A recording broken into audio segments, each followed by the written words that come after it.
nitty-gritty policy. It's more principles of where they want to take the nation and what they want to do. And you know, that was true of Trump's first inaugural. That was true of Biden's inaugural. This whole idea of talking about broad principles and ways that you want to lead the nation. So it's an important time, an important document, an important marker for our country, and it's worthwhile going back and reading a number of these inaugural addresses to really get a feel for how the country got through very difficult times, how the country got through very good times, and how we progressed and moved forward as a nation. Peter, I just have to start with, and moving forward, we were just sharing with our viewers, Jim, you know, more individuals leaving departing St. John's Church. We were seeing Barron Trump, Jim, obviously the youngest son, you know, President-elect individuals leaving departing St. John's Church. We were seeing Barron Trump, Jim, obviously the youngest son, you know, President-elect individuals leaving departing St. John's Church. We were seeing Barron Trump, obviously the youngest son, and President-elect individuals leaving departing St. John's Church. We were seeing Barron Trump, obviously the youngest son, and President-elect individuals leaving departing St. John's Church. We were seeing Barron Trump, obviously the youngest son, and President-elect individuals leaving departing St. John's Church. We were seeing Barron Trump, obviously the youngest son, and President-elect individuals leaving departing St. John's Church. We were seeing Barron Trump, obviously the youngest son, and President-elect individuals leaving departing St. John's Church. We were seeing Barron Trump, obviously the youngest son.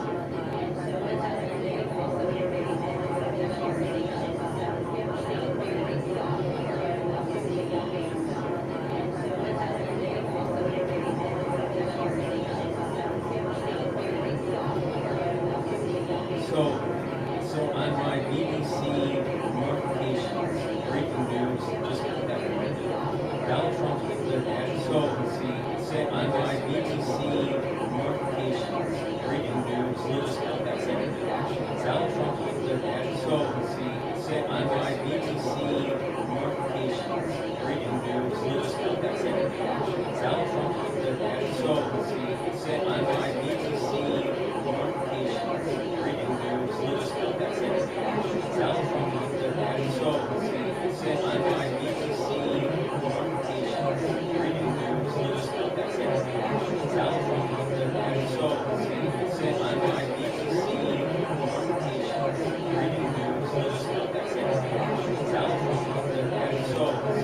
declared national emergency. On my BBC notifications, breaking news, just got that right. Donald Trump declared national emergency. On my BBC notifications, breaking news, just got that right.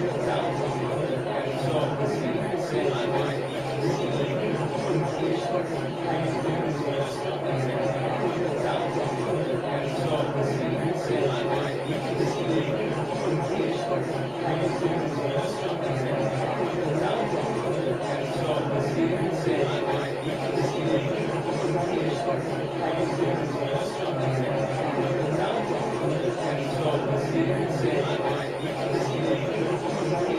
Trump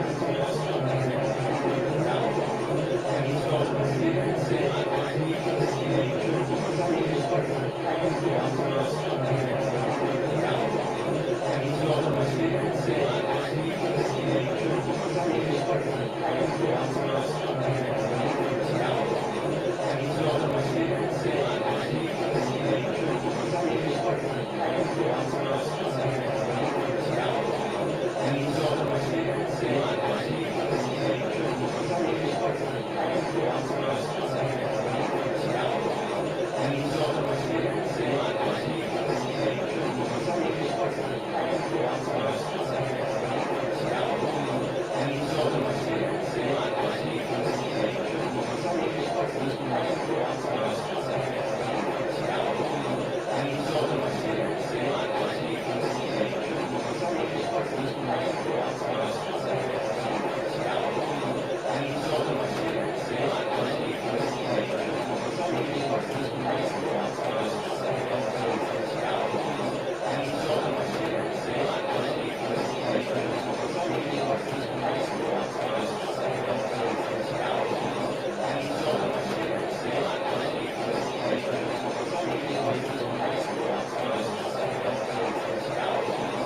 As we take a look, and previously there were some singers, it does look like perhaps the ceremony, that portion of it has concluded, as we do see people exit right there. But just sharing with our viewers the different vantage points as we continue to watch in real time the events unfold. But it is absolutely interesting to see the very beginning almost, Jim and Andrew, of what is to come in the next 4 years, you know, setting this stage for what is likely to be a very different presidency. And you were mentioning the dynamic and the role, you know, couching that in historical context with previous dynamics and relationships between former presidents and their vice presidents. You know, Andrew, it's definitely going to be interesting to see what unfolds. Yeah, that's so true. I just have to note, we do see Marine One there in front of the Capitol. That's always a very, very cool shot there. Maybe we could take that full. You see the presidential helicopter there in front of the U.S. Capitol. And so we'll see who gets on that. I believe it will take the Bidens away, and then it will also take the Trumps to the White House. But my producers can correct me if I'm wrong on that front. Can we take the shot of Blair House? While we have Jim, can we just talk about the significance of Blair House? From my understanding, it's kind of like the country's guest room, so to speak. What do we know about it? Yeah. What we know is that during the Second World War, when Winston Churchill came to the United States and stayed for weeks on end in the White House with Franklin Roosevelt, Eleanor Roosevelt was not very happy about that. And eventually she said to him, why don't we have Blair House, which had been there, become kind of our guest house for dignitaries who come rather than having them stay in the White House. There are these hilarious stories of Winston Churchill walking around you know, the White House in the middle of the night, and there's one very famous story of him standing up naked in a bathtub that he was in, saying the Prime Minister of England has nothing to hide from the President of the United States. You know, it was just, it was a real annoyance to Eleanor Roosevelt. So Blair House became kind of this very famous place for distinguished guests to stay. But during Truman's time, the White House was literally falling apart. And so they went in, you ought to see some of the pictures of this. They gutted the White House during Truman's administration, and he lived across the street in Blair House during that time. So it became kind of the White House itself. You know, then they recreated the White House to what it is now. But it was literally, they were worried that it was going to collapse because it had been so weakened over time. And during that time when Truman was in the Blair House, there was a Puerto Rican nationalist uprising at the time, and there were several of the Puerto Rican nationalists who got guns, came to Blair House to try to assassinate Truman. They got as far as the guards in front of Blair House. Truman was actually taking a nap inside. Several of the guards were killed. The nationalists were killed. It was a really traumatic incident at that time. But the Blair House goes way back. I mean, the people who stayed there and came over to see Lincoln when he was in the White House is interesting. But it really became what you talked about, Andrew, a kind of let's have our visitors stay in the Blair House as opposed to having them stay in the White House. And as we talk about the Blair House, we are still waiting for President-elect Donald Trump to depart. But this is a live look there at the Capitol where we were seeing his daughter, Ivanka Trump, arrive along with a number of other family members right there. This is a live look as they already are starting to trickle in inside the Capitol. You see Eric Trump right there as well, walking inside, of course, awaiting for President-elect Trump and Vice President-elect J.D. Vance to arrive. But another, historical moment in the making, Jim and Andrew, as this is really just the second time that the swearing-in ceremony is taking place inside at the Capitol Rotunda because of the weather, the incredibly cold weather. But what's also interesting to note is that there have been very cold swearing-in ceremonies that have taken place outdoor. And Jim, historically, when we're taking a look at the decision-making process when it comes to whether or not to hold an inauguration, traditionally outside or now shifting inside, what is the thought process historically when it comes to determining, the events and where they take place? Good question. Very good question. It gives us a chance to talk about this building too a little bit. When the Capitol was built, the very first building was the Senate building, which is just to the right of the big dome right there. That was the original structure that was built. And then they began to build the middle part that will be the rotunda. The original rotunda had a cap to it that was much, much smaller than the one you see. In fact, the one you see was built during the time of Abraham Lincoln. You can see pictures of it being constructed during one of his inaugurals. So they built that, and then the house was built on the other side. And then eventually they expanded the two wings, so where the Senate is now is further out, where the House is now is further out. But so in that context, these inaugurations took place in various stages and in various places. The Senate building was originally used, as was the House chamber, for the very first presidents. The first time it went outside was Andrew Jackson, and they used the east portico, not the west. The west portico is where it's been done since Ronald Reagan switched it from the east to the west, where you look down the mall and that beautiful setting that you've shown pictures of. It always prior to that was on the east side, and the east side is where you see those famous pictures of Lincoln when he's giving his second inaugural are on the east side. What's interesting is once they built this huge dome on top of the structure, it really made the pillars that were in front of the east look very small and out of place. So there was a project to redo that, and they took those pillars down, they took that facade down. And if you're in Washington and want to have some fun, those pillars are all in the National, Arboretum, standing like, if you went to Rome and saw ruins and so forth. those pillars are out there, and they were replaced by new pillars and a new facade. So the facade you see with Lincoln is not the same facade where he spoke. It became much bigger and elaborate. And each president, made a decision about whether to go forward with, the exterior inauguration. When Grant was inaugurated, I think it was for his second time, it was extremely cold. It was like, 16 degrees. And he went out, nevertheless, gave his inauguration outside, but he held his inaugural ball in a room in the Treasury building where it was so cold people were wearing overcoats and the champagne froze. So kind of a famous time there. But being the Civil War general that he was not gonna take it back inside. He held it outside.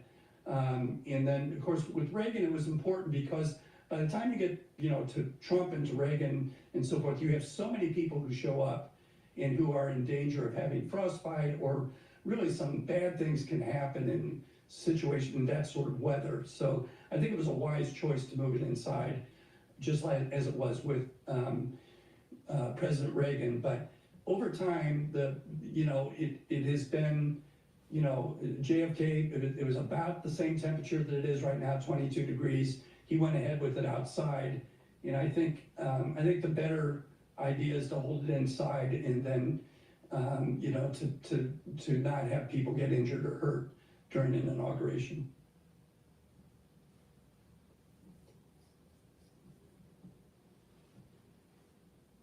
Yeah, we're just looking at some of the arrivals yet again. Maybe we can listen to some of them here. All right, so while we're cycling through here, let me plug a couple products. Please go to my store, the-studio-reykjavik.com, and take a look at the different supplements that I take. And listen to the protocol that I follow to help to improve my health, and you'll learn something. Max 35 is something I take every day. I take a teaspoon of it a day. All right, swish in my mouth, gargle, 30 seconds or so, swallow. If you're not feeling well because of the cold season or whatever, take a tablespoon or two a day. All right, same thing, put it in your mouth, swish it around, gargle, 30 seconds or so, swallow. And what that does is it neutralizes the pathogen, and also it will maintain a good mucosal barrier and maintain the health of the epithelial lining. So it's improving your immune system, the barrier for your immune system.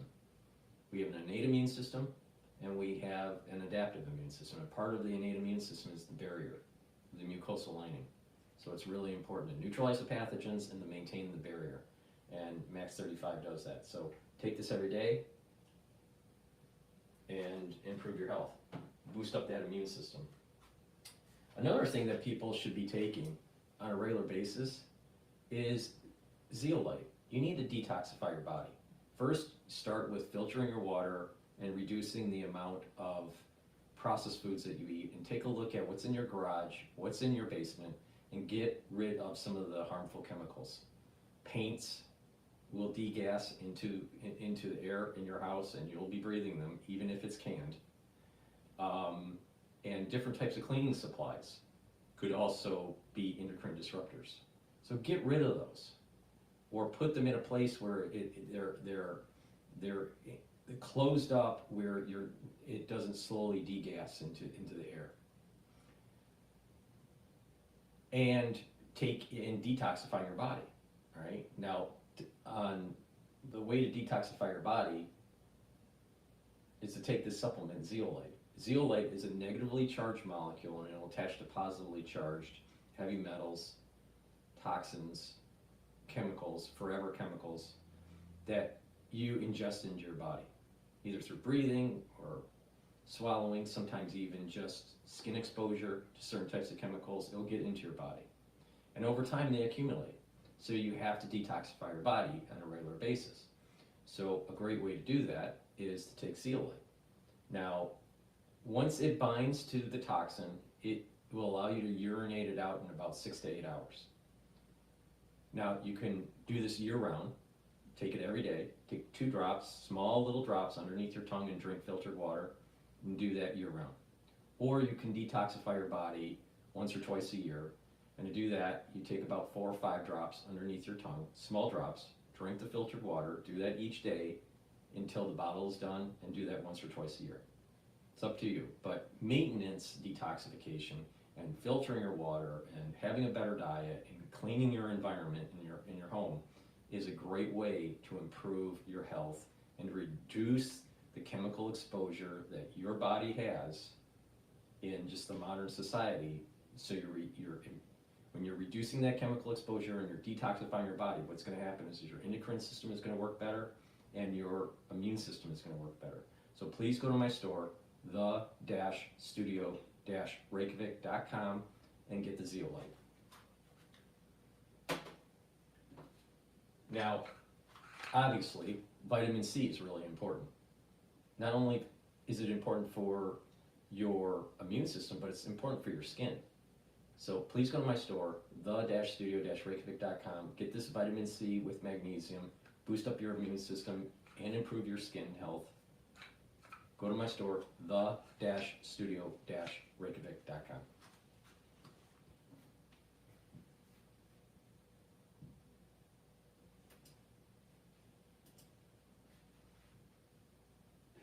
Andrew Jackson had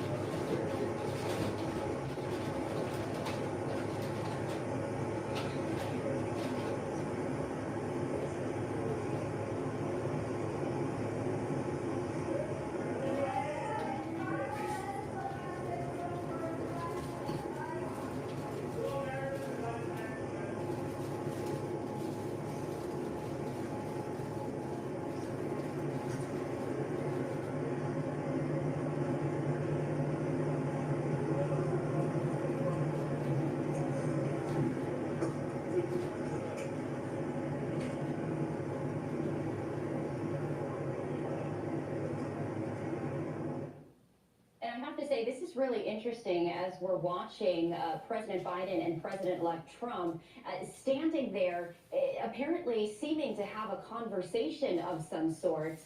And it's just so interesting to see the interactions, as always, as it was a very contentious battle almost between the two before President Biden announcing that he would step down and step away from running once again for president. But, Jim, when you take a look at that moment, we did this with J.D. Vance, of course, and Vice President Harris. But what do you make of that as they paused right where that photo opportunity was, but to apparently have some sort of conversation? The same thing I said about the J.D. Vance moment. This is good for the country to see. The unity is good. The friendship shown between two men is good. Melania Trump looked a little uncomfortable, but that's a difficult role to be in.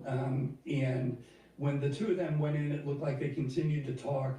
This is reminiscent of Obama and Trump speaking at Carter's funeral too. This is a time for people to begin treating each other as not just political enemies, but as, fellow Americans. If you look over... The Democratic Party is going to continue to demonize the Trump administration and the Trump supporters. Trust me on this. I've opened up X Spaces, so if you would like to do a call-in, that's the purpose of that.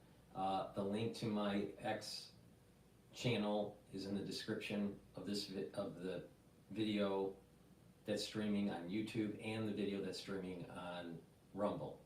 So get on X Spaces if you want to do a call-in. It's supposed to be interactive. In addition, just a reminder, I am streaming on YouTube, I'm streaming on Rumble, and on my website, the-studio-reykjavik.com.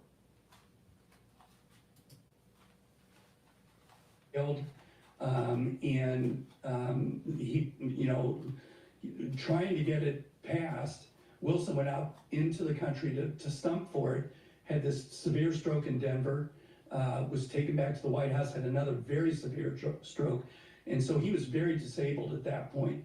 And by the time, it came time for Harding to come to the White House and to go with him, they did go over together. But once they got to the Capitol, Harding kind of excused Wilson and said, I will not blame you if you don't want to come out for the ceremony itself, because he really was disabled at that point. And so Wilson was taken to his house on S Street, which is still in existence, a great museum if you're in Washington to go see.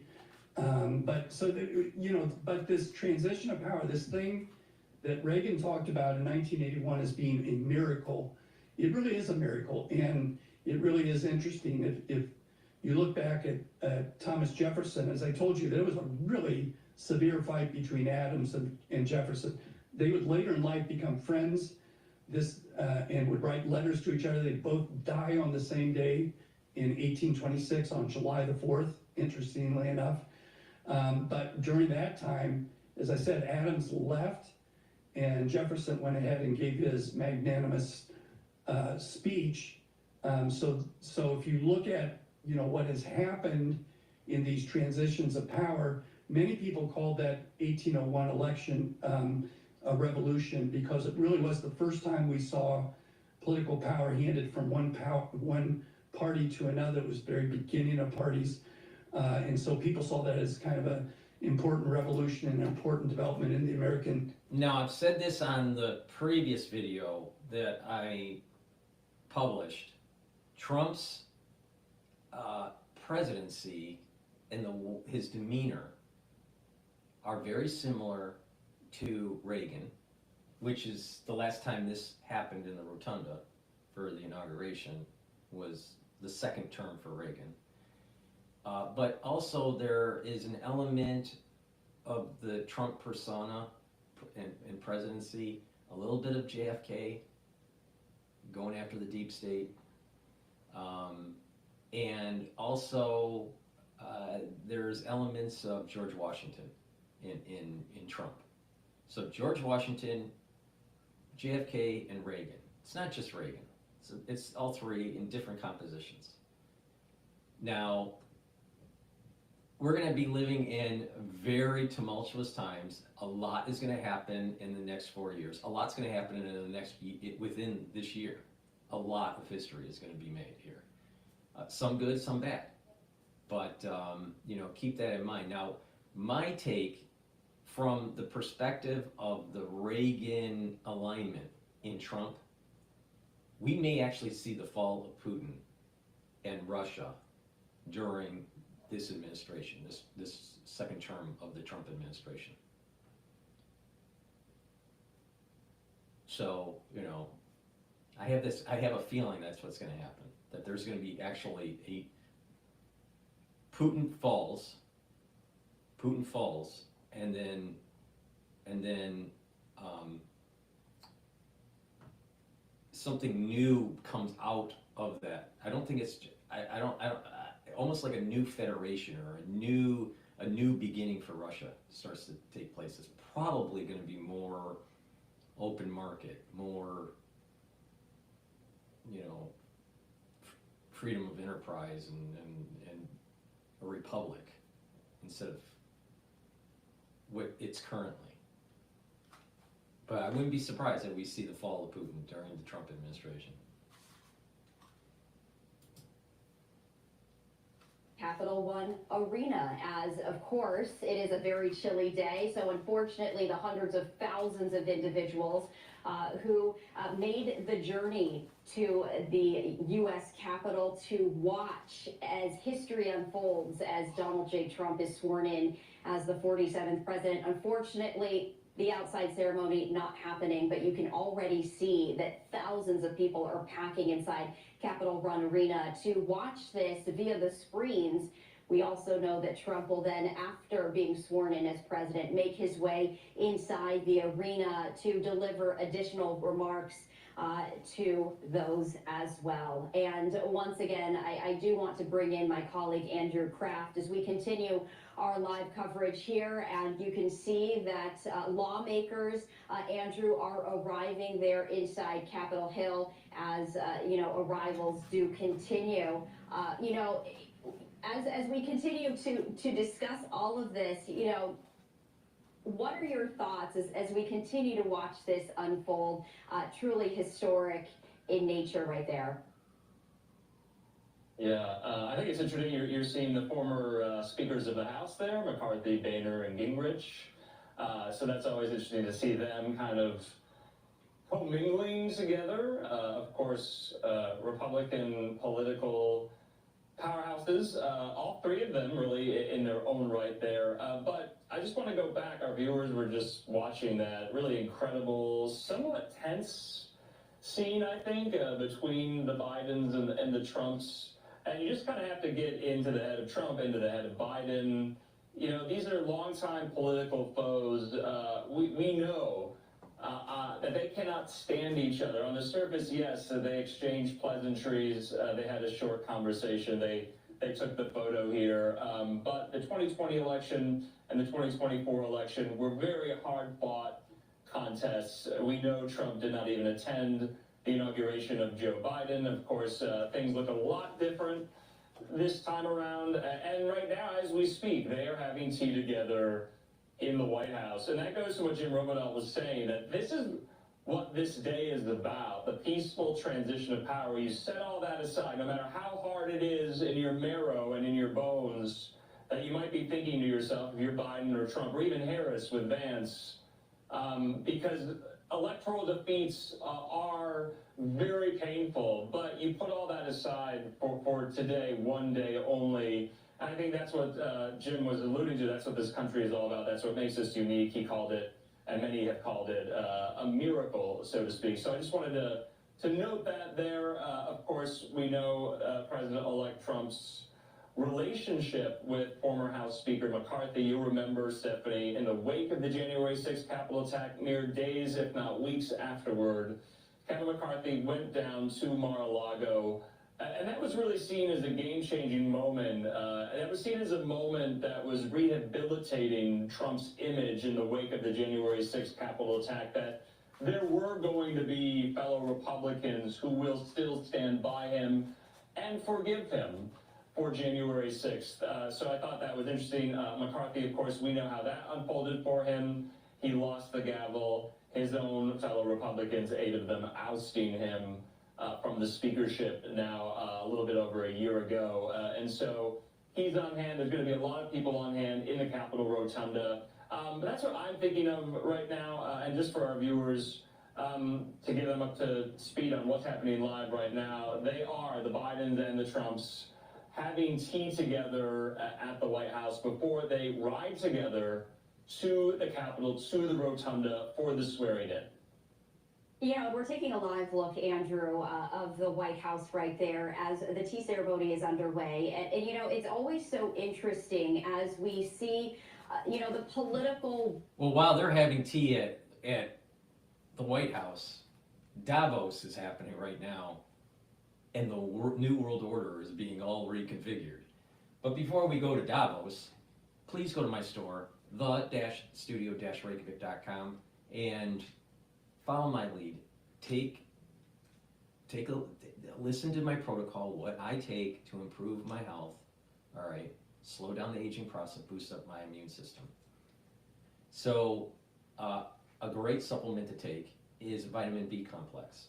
Vitamin B complex, the first few B vitamins helps with your mitochondrial health. It'll boost up your ATP. That means that you're going to have lots of energy. Really important.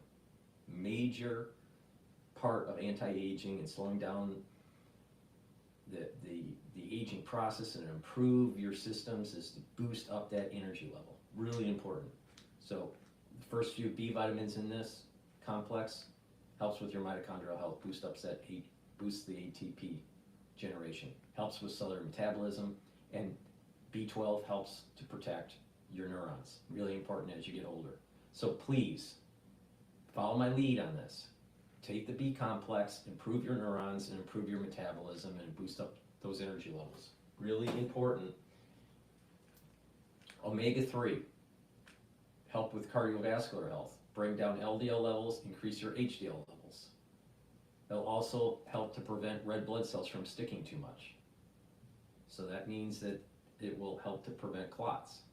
In addition, omega-3 helps to calm down systemic inflammation. So please go to my store, the-studio-reykjavik.com, and get the omega-3. Take it every day. It's important to take it every day to help with your cardiovascular system. Resveratrol, it's an antioxidant. It helps to get rid of cells that went into senescence. You want to do that, you want to purge those cells because those cells collect garbage, lipofuscin and toxins. You want to get rid of them. And in tissues that can regenerate, what will happen is your adult stem cells will activate and then start to repopulate the tissues. So what will happen over time, when you repopulate those tissues from your adult stem cells, your telomere lengths on average in the tissue will be longer, and so the age of the cells in that tissue that's been regenerated in your body will actually be younger based on telomere length. So please go to my store, the-studio-reykjavik.com, get resveratrol. Resveratrol works really well when you stack it with stuff like C60 that I sell in my store, ubiquinol, NAD+, NAC. So please go to my store, the-studio-reykjavik.com, get the resveratrol. I've been taking resveratrol for decades, and I look a lot better than Alex Jones, and I'm older than Alex Jones. And lastly, magnesium and zinc. Boost up your immune system. Take this every day. And if you're not feeling well, take a double dose. Make sure you drink it with filtered water. Go to my store, the-studio-reykjavik.com. Alex Jones is 2 years younger than I am. I am way more fit than Alex Jones. Do you want to pay attention to Alex Jones and how, what sorts of things to take? Or do you really want to follow someone that actually is doing it and that has the highest quality stuff that you can get? And obviously the proof is in the pudding, it works. Please go to my store, the-studio-reykjavik.com. Take a look at my longevity boxes. I've curated them so they're at a lower price to help you, be able to get the products that you need. Also the anti-aging boxes. They're at a discount too. I built them up, so just if you buy those boxes, those anti-aging or longevity boxes, you got everything you need to be able to get healthy at different price points. Because I know some people can't afford everything I take. I get that. I understand. Some people can't afford it all. But if you chip away at it and take some here and some there, you're going to be able to improve your health. You're going to improve your endocrine system, your exocrine system, your cardiovascular system, your brain, your liver, your GI tract. You're going to get healthy. Trust me. All right. Well, it looks like Bloomberg maybe is on a commercial break. Hold on. Legions of global elections, in the dissonance that moves the Nikkei, and the rising course conducted by AI. There's music in the market. All right. While I'm waiting for Bloomberg to get back online, the currency markets are open today. So the USD yen, Japanese yen, is trading at 155. So the yen is actually a little bit stronger than previous day trading. The Euro USD is trading at 1.04. So the Euro is a little bit stronger relative to the USD. And oil is trading at about $76 a barrel.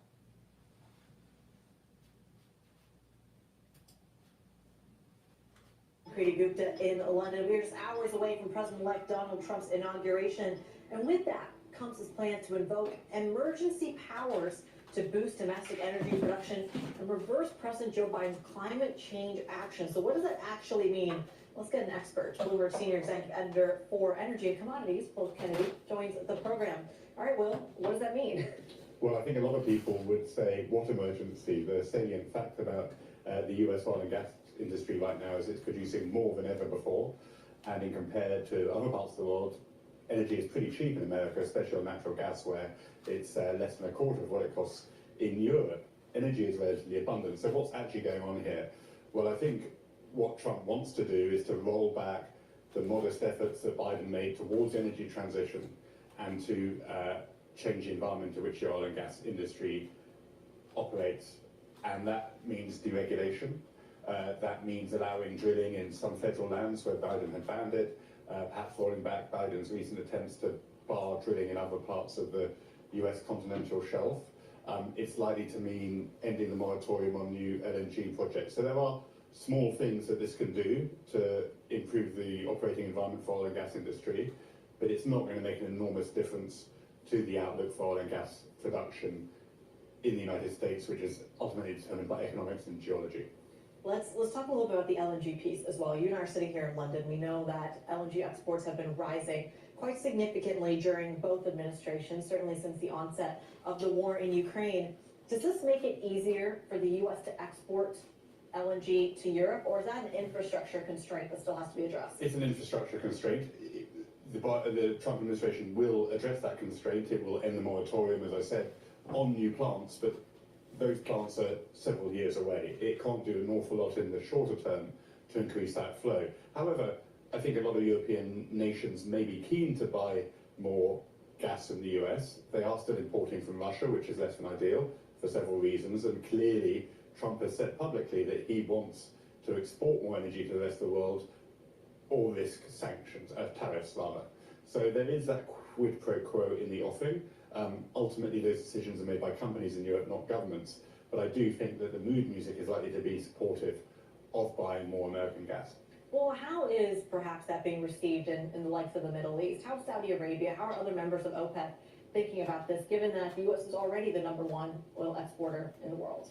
Well, the most important thing that's happened in the oil market this year has been the impositions in the dying day of the Biden administration, the new sanctions on Russia, which appear to be very material indeed. People are talking of it having an impact of up to 1 million barrels a day, which really would be enough to sort of really alter the balances this year. And that's why we've seen this year's rally in oil prices. So the question for the Middle East, who probably quite like what's happened this year and prices up above 80, is what Trump's outlook is for sanctions on Russia, for sanctions on Iran, and whether he's going to ask them to replace some of those barrels. So those are the equations on oil that people in the Middle East will be thinking about, less about what the US is going to do, which is largely self-sufficient in oil, and more what their foreign policy is going to be towards Russia and Iran. Certainly something we're going to be keeping an eye on. Bloomberg's Will Kennedy, whose next 4 years are about to get very, very exciting. We thank you so much. Still ahead, we're going to get more insight on some of those geopolitical challenges that Will was just talking about. Tina Fordham will be joining the program to break it all down. Stick with us. All right, while we're waiting for them to come back online to talk about some of the economics, please go to my store, the-studio-reykjavik.com, and get the olive leaf extract. This is a dual-purpose product. It helps to boost up your immune system and your cardiovascular health, brings down inflammation, and helps with your total cholesterol numbers, brings down LDL levels and increases your HDL levels. This is a really important supplement to take, and I believe in providing dual-purpose products that give you, multiple benefits. This is a perfect product. So please go to my store, the-studio-reykjavik.com, get the olive leaf extract, and don't look like McConnell, Senator McConnell. I mean, that boy is really aging. Please go to my store, the-studio-reykjavik.com, and get the turmeric and the ashwagandha. If you pay attention, this is one of the major pillars that I talk about. There are 3 major pillars that you need to do. Take structural nanosilver liquids to neutralize pathogens, boost up your immune system. The second pillar, bring down inflammation, chronic inflammation, by taking turmeric and ashwagandha and lignans. And soak up free radicals by taking C60 and other very strong antioxidants. And when you do that, those three pillars will improve your health radically. Now you add some other stuff to it, it really supercharges. So pay attention to what I have to say. This is one of the pillars. So take the ashwagandha and the turmeric together. It's dual purpose. It'll help boost up your immune system and help with your cardiovascular system. How? Turmeric is an antioxidant, so it's going to soak up free radicals. Turmeric also brings down pro-inflammatory cytokines. So it's going to calm down chronic inflammation. Ashwagandha root controls glucose levels and cortisol levels, brings them down. People that are chronically inflamed, they have very high cortisol levels. People that have too high of cortisol levels, they also have an increase in their glucose count. In addition, people have diabetes in the United States. It's a very common disease. To control diabetes, guess what? Taking ashwagandha will actually help to control those blood glucose levels. So when you bring these two together, you're actually bringing down inflammation. And when you're bringing down inflammation, then what you're doing is you're helping your immune system, because chronic inflammation is immunosuppressive. Chronic inflammation is immunosuppressive. By bringing it down, your immune system gets re-energized. When you bring down that inflammation. And by bringing down inflammation, you're also reducing the chances of your vascular system being inflamed, causing new plaque to be formed. So please, follow my advice. This is a dual purpose. Take the turmeric and the ashwagandha, boost up your immune system, and help with your cardiovascular system. I bet that Alex Jones doesn't know that. I bet he couldn't explain it. Lignans, again, a very strong antioxidant, but it's a dual purpose. It's an antioxidant that brings down inflammation. It helps the immune system and your endocrine system. It's for males and females. And guess what? A lot of people have problems with their immune system since we went through the crisis that we went through in 2020. It's really important to improve your immune system. But independent of what happened in 2020, Americans are unhealthy because of the chronic inflammation that they have. By taking lignans, it's a powder, you mix it with food, or mix it with hummus or soft foods like yogurt, or just mix it with filtered water. But taking this every day, it's dual purpose.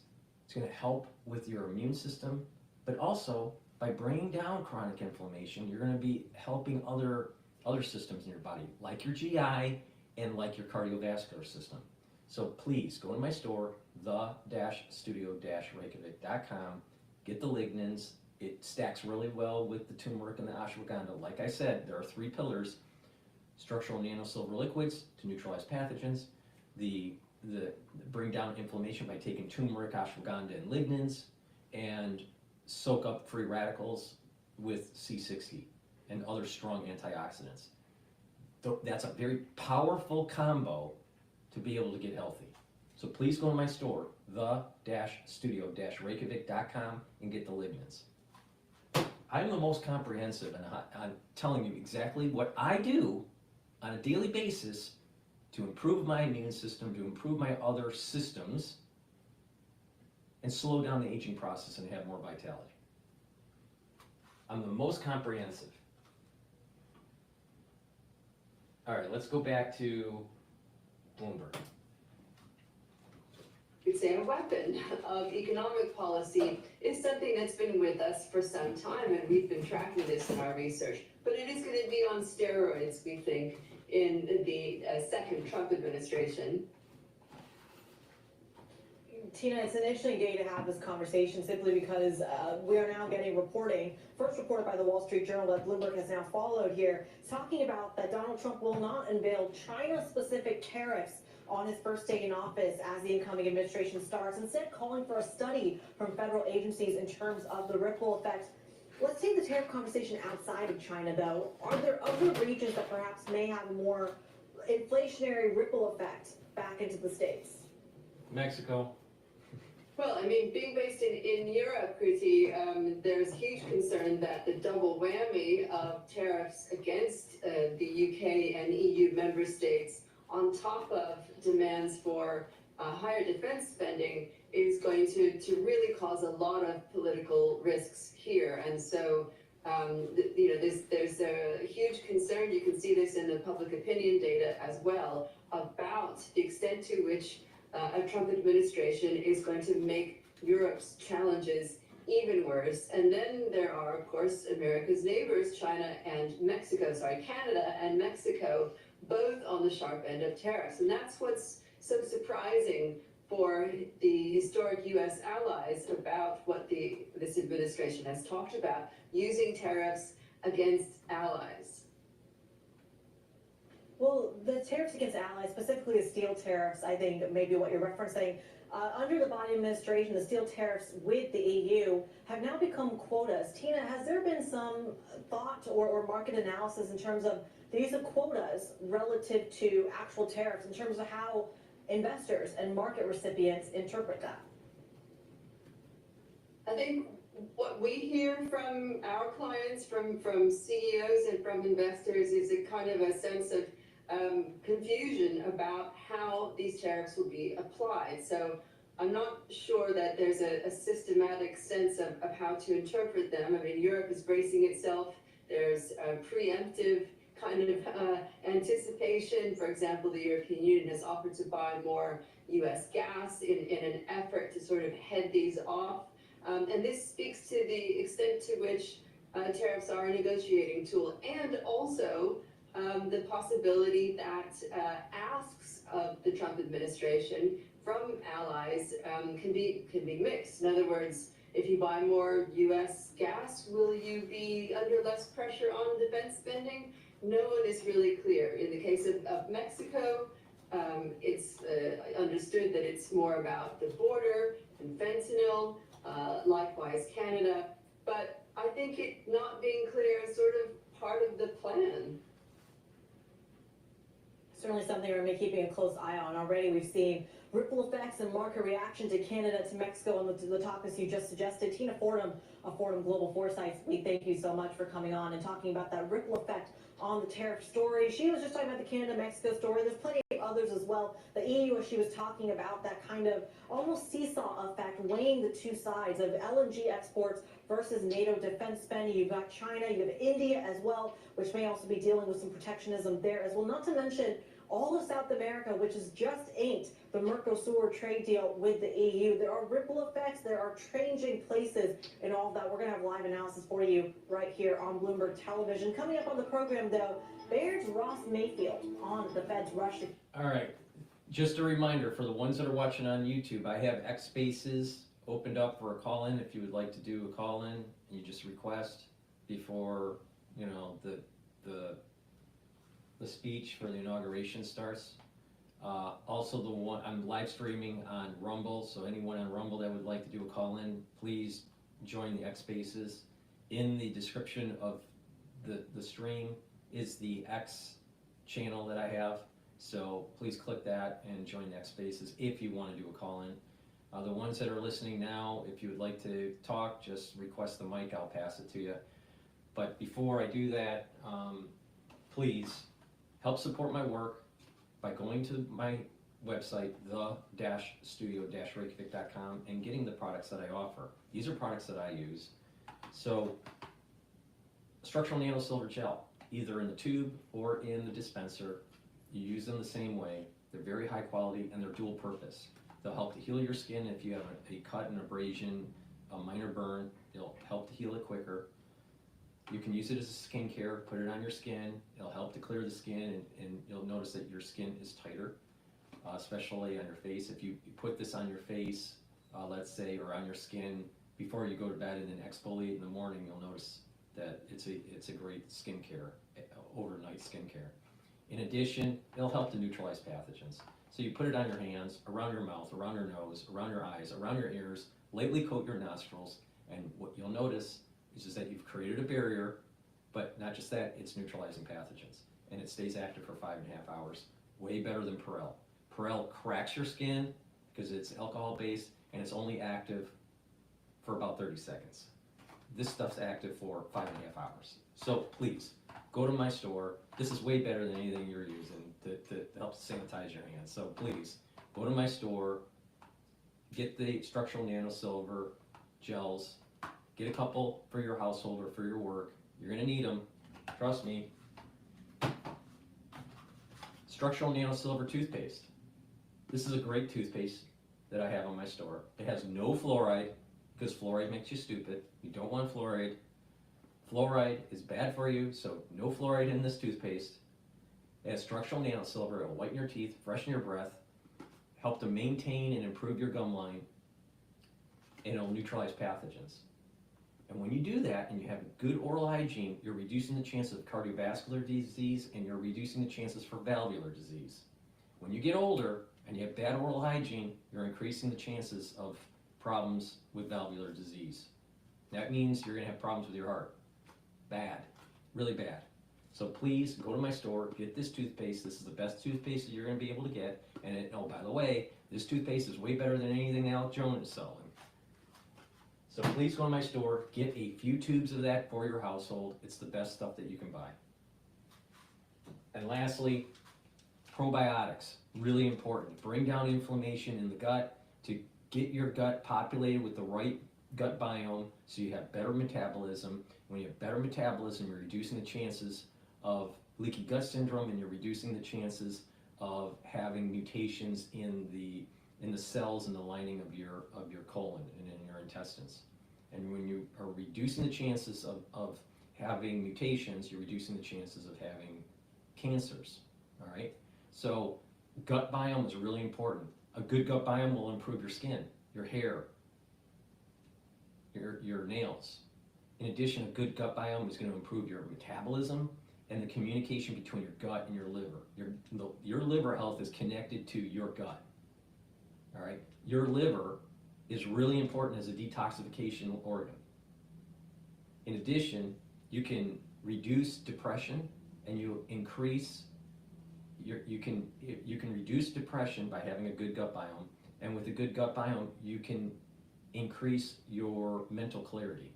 People that have bad gut, they don't realize that there's a communication between your gut and your brain and your gut and your liver. So please, follow my advice, improve your gut biome by taking a good probiotic. Now I have it in a powdered form. This is the one that I take every day. I mix it with hummus, but you can mix it with other soft foods like yogurt, or just mix it with filtered water. Some people do that, or just put it on the food that they're eating during breakfast. Or you can take the veggie cap version. You know, it depends on, you know, if you're making smoothies or not, or if you're, you know, if you prefer just to use a veggie cap version of it. But both are very high quality. Take it every day to improve your gut biome and improve your health. And by improving, when you're improving your gut and you're improving your mental clarity, you're also improving your sleep and you're improving your energy levels. So lots of things improve. So a good gut biome is really important. All right, let's go back to Bloomberg. Yeah, I think that's what's kind of interesting about our current moment, right? A lot of it is just tied to the personality of Donald Trump. And it just so happens that both of those are Trump traits right now. And I think you can almost say the same about both, in that they're both momentum assets. They're both where, if you kind of compare it to some fundamentals, of course people will say there's no fundamentals in Bitcoin, but they can kind of seem pretty stretched. And so the question here is, does that mean that, you know, as soon as we get any indication on the contrary, we're going to see a pretty quick sell-off? And I think we're seeing a little bit of that in the dollar today.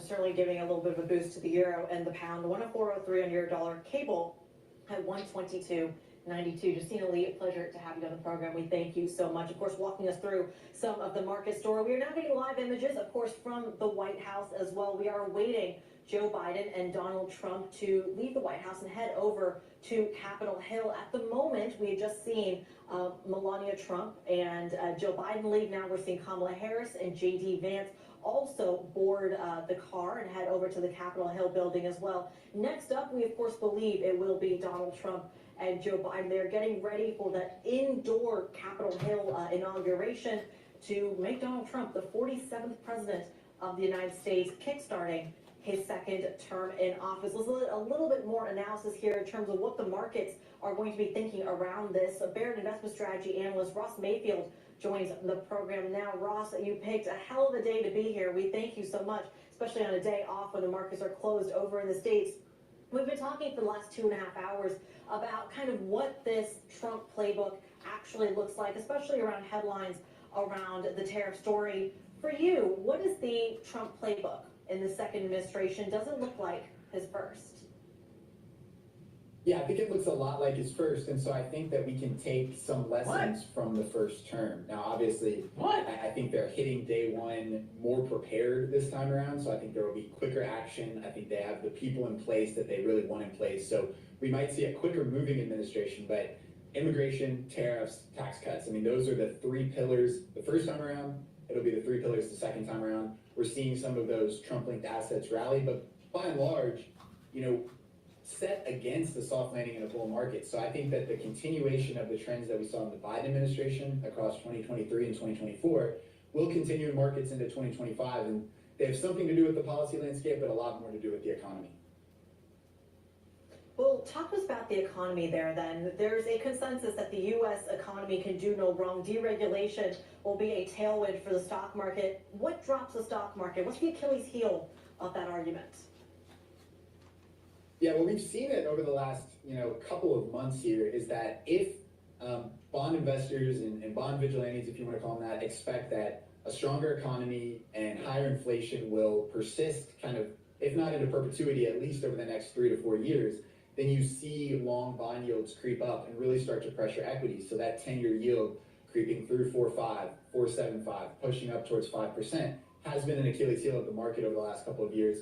I don't think that necessarily is a death knell for equities. We've seen long protracted bull markets with higher yields than this before, but it's a tactical risk to keep in mind. I think the other one you've seen play out over the last couple of months as well, which is sentiment. The euphoria around the tax cuts and deregulation really leaves the market priced to perfection. And so any chinks in the armor along the way will be met with probably an outsized response from the stock market. So how are you, describing an outsized response to some extent that we've already seen, to your point? Is it a momentum trade, as Justina was just telling us on the program, or is it more of a defensive trade, maybe from international investors that are going for the big tech names, that are going for the bond market, that are going for the strong dollar? Which is it? Yeah, I think it's a little bit of both. The very unique thing about the Mag 7, the big tech companies in the US right now, is that they're both cash rich, low debt. They're not very rate sensitive. They have these big wide moats and a lot of different businesses. They're very monopolistic or oligopolistic. But they also are linked to some of the biggest secular growth themes that we see in the market today. So, it's definitely like a sign of the top to be calling it the best of both worlds. But I do think that there are some people who are, investing in the growth stories here in the US, which is where the AI trade, quantum, whatever you want to call it, but also are seeking the refuge of, a strong dollar, of US treasuries, because there is so much, policy, tariff, trade uncertainty on the horizon. So I think it's kind of a barbell. It's a little bit of both on both ends of the spectrum here. There's certainly still plenty of momentum. The market, despite the recent weakness, is still in an uptrend. So there's plenty of, investors on the sidelines that still have a chance to get into this bull market. I think we're seeing that now.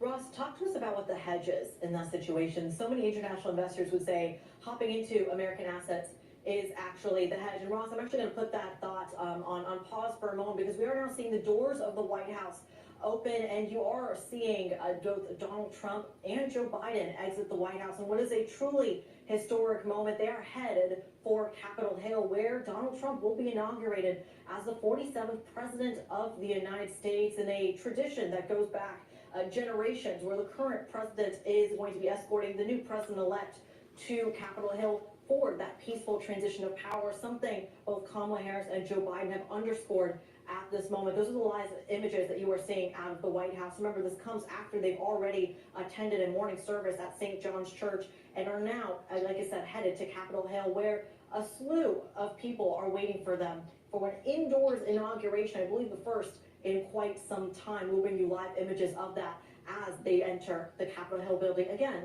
for this very historic moment. Ross, I want to bring you back into the conversation for a final one, if you will, talking about that hedge where so many international investors are looking to the U.S. as that potential hedge. How does a U.S. investor hedge their own exposure? It's a great question. It's the right question to ask. I think one thing that you've seen in this bull market in equities is a rally in gold alongside it. Usually you don't see those two things acting in conjunction. I think that a lot of people are looking outside of the traditional monetary system, whether it is something like cryptocurrency or gold, as a bit of a hedge, you know, both against what you're talking about and also just against the broader geopolitical uncertainty, you know, that we're seeing in the market or that we can maybe expect from a Trump 2.0 administration. I think that it is, from a sentiment perspective, you know, it's hard to find a time where people are as bearish on international investing in the U.S. as they are today. Strong dollar, you know, relative economic strength here in the U.S. I do think that people shouldn't give up on international investing. I think that that can act as a hedge against, you know, some of the idiosyncratic risks to U.S. markets. I wouldn't give up on it just now. This is the time when a lot of people are throwing in the towel. Listen to DrPaulCottrell. All right, America's back. Don't be investing in international markets. Trust me on this. In the long term, you're going to be better off in U.S. markets than international markets. U.S. stocks. Don't try to play this invest in Asia or invest in Europe crap. Now, if you want international exposure, then maybe the currency markets. But I'll tell you, with the Trump administration, it's going to be America first, and America is moving. I suspect there's going to be an expansion in economic growth during the Trump administration for the United States. And even if there is world war, the amount of money that is going to be pumped into the war machine in the United States is going to be astronomical. So it's just better off to have very high exposure to U.S. markets. Don't think that you're going to try to be smart and try to bet more higher yield in international markets, because you're going to fail. Because it'll be volatile. It'll be volatile. Well, it's a safer bet in the United States. Okay. So while they're on commercial, let me plug some products here. You know, because I have so many products, that's the reason why I have to plug so much. You know, and I tell you how to stack this stuff, so it's important to improve your health. Digestive enzyme complex helps to reduce the load on your pancreas. Guess what? When you get 40 plus years of age, you got to reduce the load on your pancreas. Now, the pancreas does a lot of things. It helps to produce insulin, and it produces, you know, lots of signaling molecules, but also enzymes. So digestive enzyme complex can break up carbohydrates, proteins, and lipids, reduce the load on your pancreas. But also, if you're an athlete, young or older, taking digestive enzyme complex is going to help to fuel your body and for your recovery.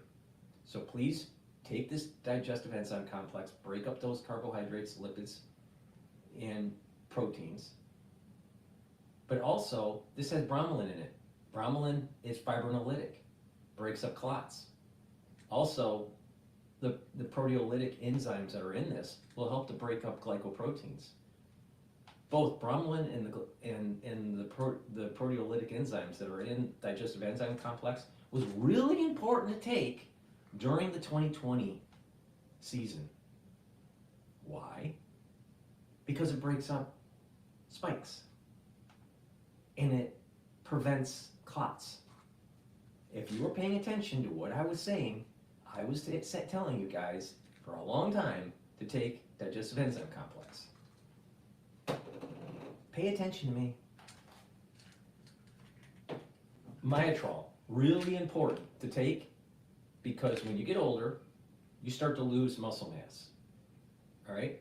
So to reduce the atrophy of the muscles and to gain more muscle, take Myotrol. In addition, if you're an athlete, young or older, taking Myotrol is going to increase your strength and your muscle mass. So take this as a supplement to improve your health and your skeletal muscle structure. This has flavonoids, lignans, and polyphenols to help produce more muscle. So please go to my store, take the Myotrol every day, and do some resistance training. And you'll be gaining some muscle. You'll be gaining a lot of muscle. Ubiquinol, the best bioavailable CoQ10 that you can get. CoQ10 and ubiquinol is really important to boost up energy levels, to improve the mitochondrial health. It's an antioxidant, so it's synergistic with C60, soak up those free radicals, and it's neuroprotective. It helps with your neurons. Taking ubiquinol on a daily basis is going to help with your nervous system. That's really important when you get older. Did you notice Rich McConnell, the way he was walking in with his wife? He has gait issues. Now, guess what? You want to reduce gait problems when you get older? Start paying attention to me and take ubiquinol and NAD+. Nattokinase, really important for cardiovascular health. Nattokinase will help to prevent clotting, right? It'll break up clots because it's fibrinolytic. Nattokinase will also lower your LDL levels and increase your HDL levels, so it'll help with your cardiovascular system. I've added nattokinase to my stack, for cardiovascular health. This is synergistic with omega-3 and olive leaf extract to help with your cardiovascular health. And it's also synergistic with turmeric and ashwagandha and C60 if you pay attention to the longevity cardiovascular health box that I have. So those are great ways to improve your health. So please go to my store, get the nattokinase, the ubiquinol, the best bioavailable CoQ10 that you can get on my store. Myotrol, build up muscle if you're an athlete or if you're older, and digestive enzyme complex, reduce the load on your pancreas. Let's get a little bit more insight from Swan Bitcoin CEO Corey Klickstein joining the program. Corey, a pleasure to have you on the program, a historic day to have you on the program. If you can, just walk us through the narrative behind crypto right now. How does it get to 106,000?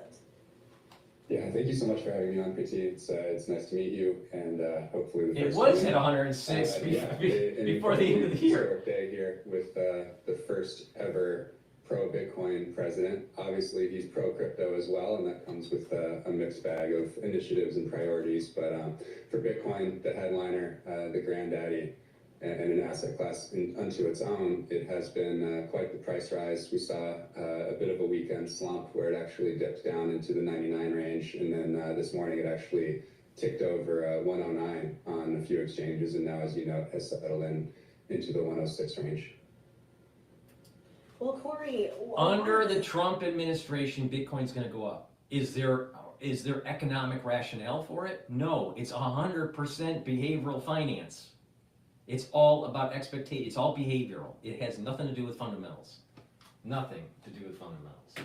Zero. Yeah, there's two very distinct asset classes here. Of course, there's Bitcoin and then there's everything else. So I'd say that's something to keep in mind. On the Bitcoin side, there's not much that needs to change. It's been pretty clear from a regulatory standpoint, going back 11 years now, that it's a capital asset or property according to the IRS, and it's a commodity according to the SEC and the CFTC. On the crypto side, these are companies with centralized versions of blockchains that can be controlled, where they can alter the supply.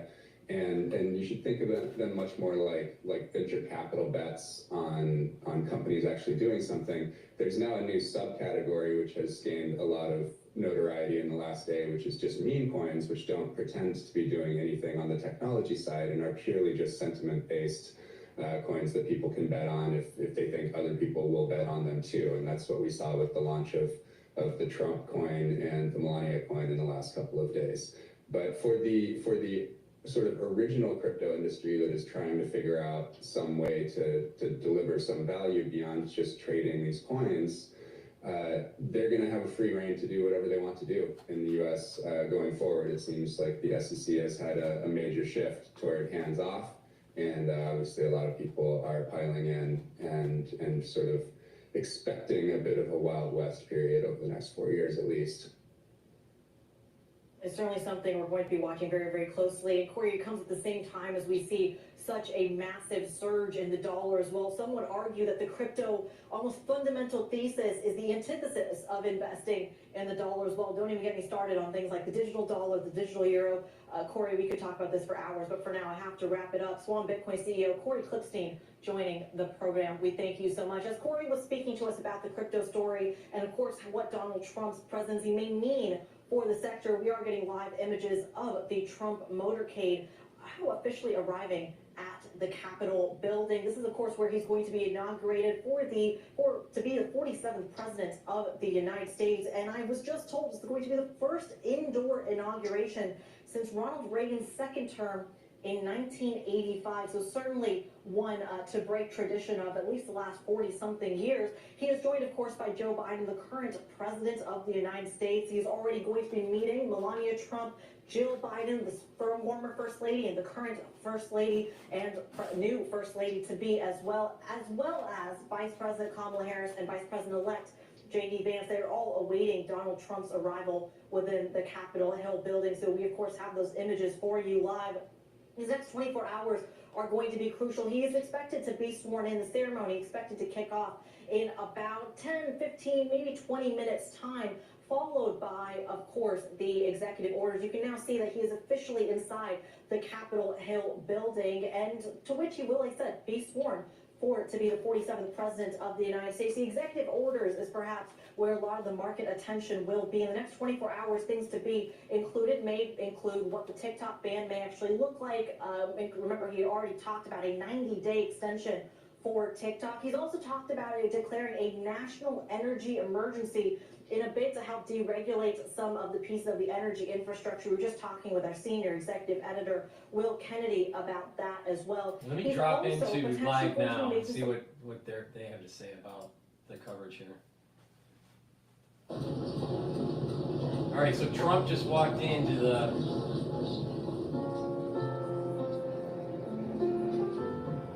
Congress here.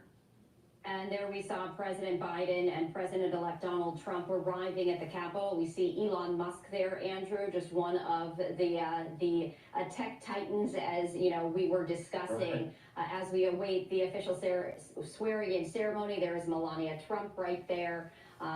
First Lady Jill Biden, Second Gentleman Doug Emhoff, and others as they continue to make their way inside the rotunda for that actual swearing-in ceremony.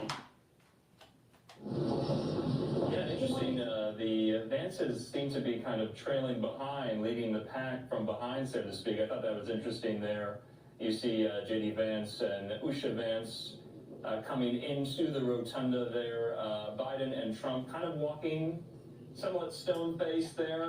Biden. You know, the thing that I have with J.D. Vance, I'm sure he's competent, but I just don't see the gravitas. I just don't see, like, the leadership.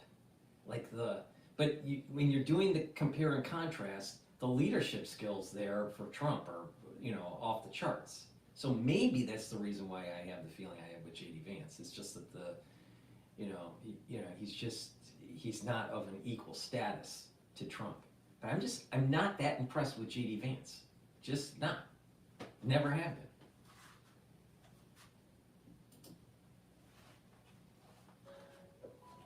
The Trump invitation list, so to speak. I'm going to be doing my best to point out some of these individuals, but you also saw there Sundar Pichai, the CEO of Google, speaking with Elon Musk as well. So, Stephanie, we're just waiting for President-elect. We're literally seeing almost the end. We're almost literally, I know that I'm going off on a limb here. We're seeing the decline of Google. Google was huge because of ad revenue and search engine. But with AI and with ChatGPT getting embedded into different systems like Windows, and people aren't even using regular search anymore. A lot of people are transitioning to just a ChatGPT or AI type search. All right. So the ad revenue and the usage of Google is going to go down. And you're going to start seeing a more usage of AI systems embedded in operating systems like Windows or Apple. OS, or even platforms like X, where you have, I think it's called X1, whatever it's called, which is pretty good because when you feed in some lab data, of scans of, let's say, of the body, CT scans or X-rays, it diagnoses pretty well. I mean, it has a high percentage of accuracy. So these advances in this AI world, in this new version of search, it's going to destroy the business model for Google. They know that. They know it. Google, we're seeing the sunset of Google, not the upsurge of Google. The same thing that happened with Yahoo, how Google took the lunch of Yahoo. Well, X and systems that have embedded some sort of AI model in their system for search is going to take the lunch from Google.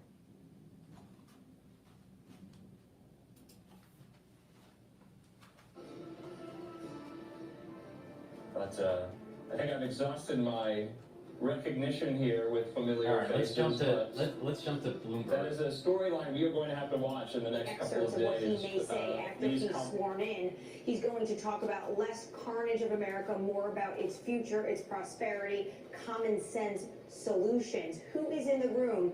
Incredibly different. It's the who of the tech world, and also some world leaders are attending. Most notably, an ambassador will come, but you have the likes of Giorgia Meloni, the Prime Minister of Italy, in the room. She recently was in Mar-a-Lago and met with President-elect Donald Trump. When it comes to the tech world, obviously Elon Musk, an individual who was on stage last night at the rally, not far from where I'm standing at the Capitol Arena, came on stage with his son as well to talk to the audience alongside President Trump. The only individual in his orbit to greet the rally alongside President Trump last night, the likes of Vivek Ramaswamy. Tim Cook is also here. Very notable given what President Trump said last night about Tim Cook. He said that the two had a phone conversation and that Tim Cook, of course, the CEO of Apple, plans to make a massive investment into the United States following his election win. Now, we're still waiting on details of that, but this is what the President-elect Donald Now let's Trump think was about telling this for a second. Why does it take America First policy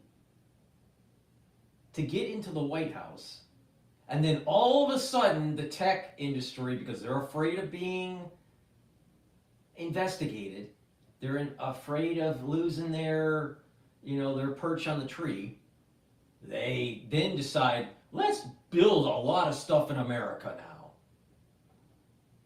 They should have had that in their brain in the 90s instead of shipping all the jobs away. America would have been so much farther ahead if we maintained our manufacturing design base in the United States. But you had people on Bloomberg that wanted globalization, and guess what? People bought into it, and they shipped their money overseas, and they put their money into companies through FDI, and people moved to international markets to try to get 10 or 15% per year, and then guess what? We built up our enemy called China, or China. And now, guess what? Within 1,000 days, it's possible and probable that we're going to go to war with China over Taiwan. In 1,000 days. Because we had people pushing globalization. Now, Tim Cook makes a lot of money. Tim Cook, I think, is a billionaire already. I could be wrong, but I think he's a billionaire now. All right? With all the stock options and with all of the investment in Apple and his compensational package, Tim Cook is a billionaire. But yet, he made a lot of that money by making sure that products weren't made overseas.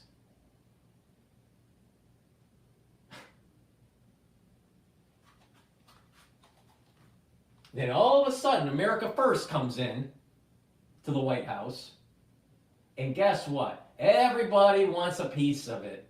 Everyone wants to make sure that they're on the winning side, because it's America First now. It's not America Last.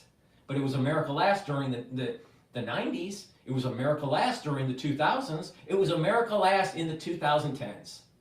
And it was America Last during the Biden administration.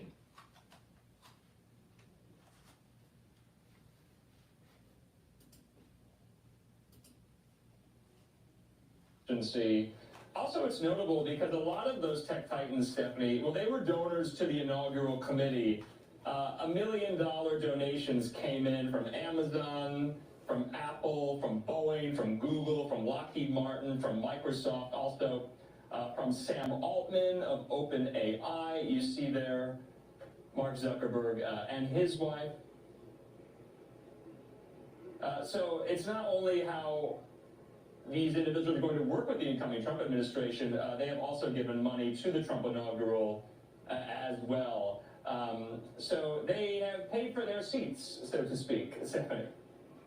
So true. And when you talk about donations and, trying to, get into the ear of the most important people who make these decisions. But, as we take a look at, and we are awaiting, of course, the people of the hour as we are, anticipating the introduction initially of Melania Trump and Usha Vance. They will be the first people to be introduced, and then Vice President-elect J.D. Vance.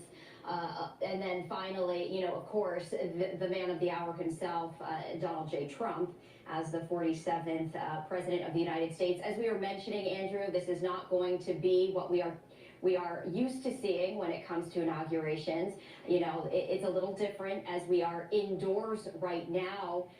Instead of being out on the mall with hundreds of thousands of people. One of the lowest class things you can do at a high class event like this is to take your cell phone and take selfies. That is so low class. And the thing is that there are certain things that people should do about etiquette. You don't do selfies in that kind of setting. Now the Clintons are walking through. But you don't do selfies. You stay off the cell phone, and it's just just have some class. But what has happened because of the selfie generation and all these cell phones that Tim Cook has made in China, and everyone's using now? We've lost etiquette. There are some clubs that are out there that in certain areas of the club, you cannot carry your phone. You cannot take it out. And the etiquette, people have lost etiquette with these things. I mean, how, now the Bushes are coming through. So, but the thing is that don't be low class. I mean, how I take selfies in the rotunda during the inauguration, or better yet, live streaming, doing some stupid live stream. No, what you do is you have a nice suit on, you talk to people in the real world, you handshake, you smile, you try to be cordial, and that's the proper etiquette. You don't do the selfies and ask for pictures and do live streams. And it's unbelievable. I mean, talking about stupidity.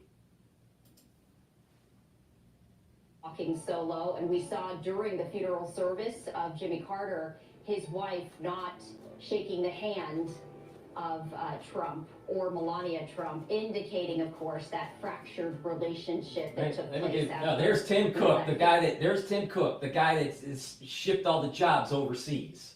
Lovely. All right, so I remember when I was part of INET, and going to the different conferences, and then George Soros, George Soros' organization is called INET. So it's a bunch of economists and finance people that get together once or twice a year, and there's a big conference, like a 3-day conference. So I've gone to 2 of them. I was invited to 3 of them, but I went to 2 of them. But the thing is you had people during, let's say, the dining. There were like these different. You had the breakfast, the lunch, and then the dining menus, and everyone would converse at the table. But in between, we would have different conferences taking place in different rooms, and these different hotels. Or, you know, in the hotel, there's different rooms, and you would have a conference of a particular subject matter. And it was an all-day event. You know, it starts like at 8 o'clock in the morning. It doesn't end until like 9:30 at night. And there's, you know, breakfast, lunch, and dinner in between these events. And so Soros would come in, you know,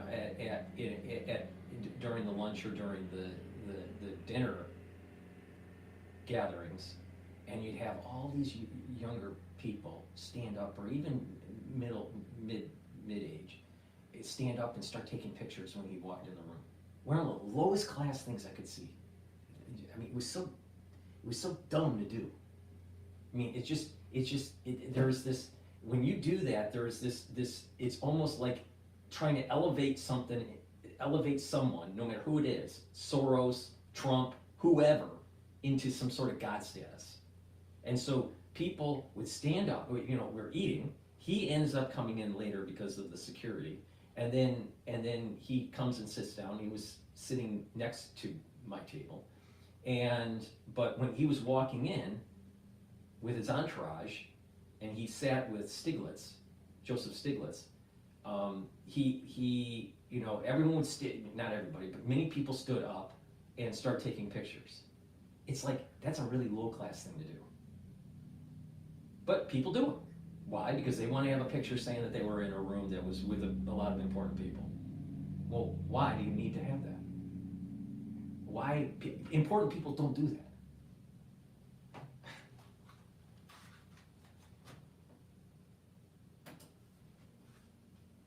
And Senate Majority Leader Thune and Senator Klobuchar, they will be introduced as well. And then finally, President-elect Donald Trump will be introduced. That really begins, you know, the official, the call to order, which Senator Klobuchar will issue.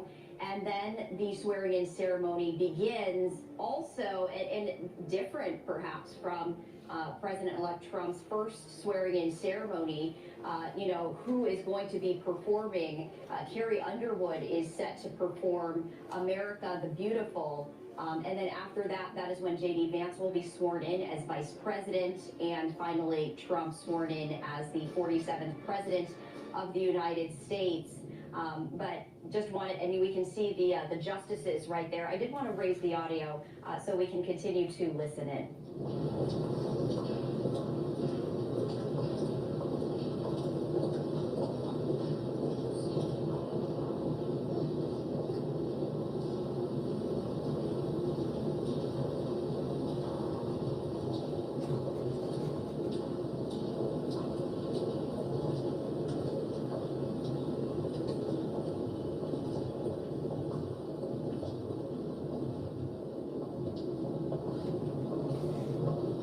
All right, so these are the justices that are coming in. Now, some of those justices actually have portraits because they went to Harvard in the Harvard Club, like Brown.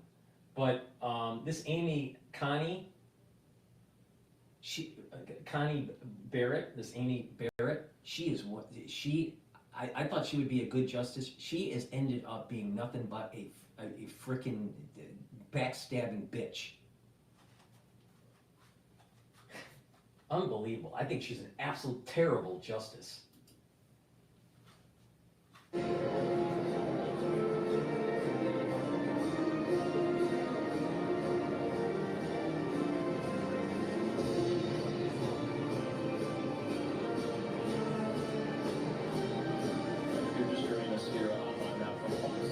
Here with my colleague Stephanie Quinu. I want to thank everyone for being with us. We're just a little past the 10 a.m. Eastern hour. Stephanie, to your point, we just saw the justices of the Supreme Court. I believe all 9 of them in attendance, but also I spotted there former Justice Stephen Breyer, who retired during the Biden presidency, and that is how we got Justice Ketanji Brown Jackson, the first African-American female on the court there. So Breyer in attendance, which I thought was interesting.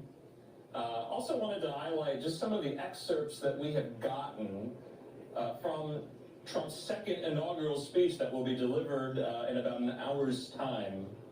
He says this: My message to Americans today is that it is time for us to once again act with courage, vigor, and the vitality of history's greatest civilization. To my point, Stephanie, going into this weekend and now today, the social scene of Washington is full on MAGA. And I don't say that as an opinion or as this sort of American way in which we transfer power peacefully, they've got to abide by those traditions as well. And so I give the Bidens credit. I also think today it's just a really stark reminder of the nature of Donald Trump's comeback. Yeah. You know, January 6th, 4 years ago, if any of us were sitting here, would not have thought that he would be coming back. This is a comeback. It's not just a comeback because of Trump and his prowess, but he was given a blessing by God. And here's the problem with a lot of people that are like her, where she's, you know, she thinks she understands politics and international affairs and finance and all this stuff. You know, there are blessings. And there are certain things that are black swan events and are low probability things that happen. All right? But the experts are supposedly going to know better. But time and again, throughout the whole Trump administration and during the re-election cycle, guess what? They were wrong, wrong, wrong, wrong, wrong. Constantly wrong. Trust this incoming administration to be the democratic force that typically presidents are. Yeah, preemptive pardons go back at least to Abraham Lincoln, so they are not unfounded. I am not myself a fan of them, in part because what it does is it suggests that the person accepting them is guilty. And we've heard from some of these folks who got preemptively pardoned who say, we are not guilty of anything, and thank you so much, Mr. President, but I don't want it. I do think it's incredibly problematic. I also don't think it does the job necessary, because I think we may see a shift to charges filed against some of these folks at the state level where they could not be pardoned, and attorney generals like in Texas and elsewhere who will take on this charge. So I don't think it resolves the issue. So I think it was a problem for Joe Biden to do this. He, of course, has now issued more pardons and commutations than any one-term president in American history, which is quite remarkable. This one, I think he missed. I wonder why. I wonder why. It's probably because there's an awful lot of deep state corruption that was going on. And you don't want to hide the weapons program, do you? The bioweapons program, no, you got to hide that, right? Yeah, I would have loved to have been a fly on the wall when they were together, because there's so much history with these two individuals. I mean, never before have you seen, you know, the two presidents had fought each other for so long to now actually pour tea with one another. You know, it was 140 years ago that Grover Cleveland came back into the White House after a term in exile. And so we haven't seen this happen very often. And you can't begrudge the fact that, you know, even this morning, as you were talking about, President Biden issuing these pardons, not because these people did anything wrong, but because he's fearful that the man sitting across from him is going to prosecute them for doing their jobs. So, I mean, the history is incredible, but you also see a passage of time. Joe Biden, the oldest president in history, is giving away to the newest oldest president in history, both of which are lame ducks the day Donald Trump gets sworn in today. Rick Davis and Jeannie Shanzana will stay with us throughout our special broadcast. It's great to have our signature panel with us. We want to bring you to the White House right now. Bloomberg's Tyler Kendall is on the North Lawn as the physical transfer of belongings takes place in the building behind her. How's the mood today, Tyler? Yeah, Joe, well, I spoke to one Trump transition official who told me to expect staff under the incoming administration to start unboxing their things here at the White House at 12:01 Eastern and not a minute later. It is clear that this incoming administration wants to portray that it is more organized, perhaps, than 8 years ago when Donald Trump first came to Washington, having no experience holding public office. And a lot of that is going to have to do with this expected flurry of executive orders that you've been discussing. And while Trump has floated that he could sign potentially more than 100 executive orders during his first day in office. For context, he signed 55 executive orders during his first year in office. But as we wait for the ceremony to get underway, at this point in the transition, it is markedly calm here at the White House after President-elect Trump visited earlier with President Biden for a ceremonial tea and coffee meeting, resuming a tradition. I'll tell you, one of the biggest traitors that we have in modern history is Pence.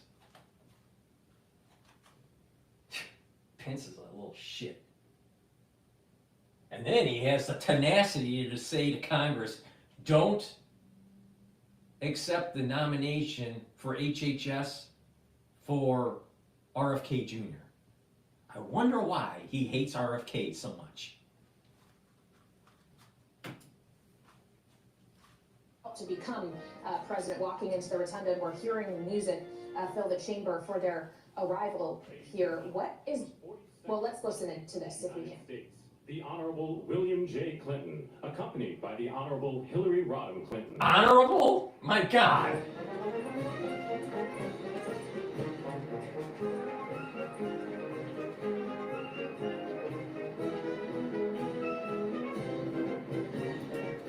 Between those two people, Bill and Hillary Clinton, they've killed more people, Arkansas, than SEAL Team 6.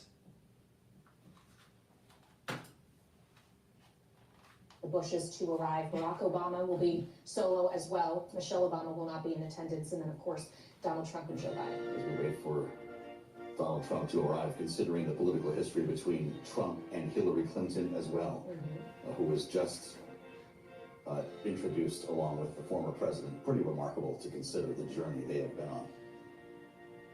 This is special live coverage of the inauguration of Donald Trump on Bloomberg TV and radio. The United States, the Honorable George W. Bush, accompanied by... The Bushes are now making their way into the rotunda. Kaylee, they'll all be seated, of course, once Donald Trump arrives. And this ceremony will kick off the process that will include J.D. Vance's swearing in. I'll tell you, about 20 minutes from now, and of course, per order I of the look Constitution, at Donald Trump. Laura Bush looks healthy, but I'll tell you, George Bush Jr. I'll tell you, he really is aged. He's really aged. Back in 2017, 8 years ago today, and it is former President Obama that we expect to see next. It's going stag, as you mentioned, Kaylee. Michelle Obama choosing not to attend the ceremonies here today. Ladies and gentlemen, well, look at this room full of faces. Of the United States, the Honorable Barack H. Obama.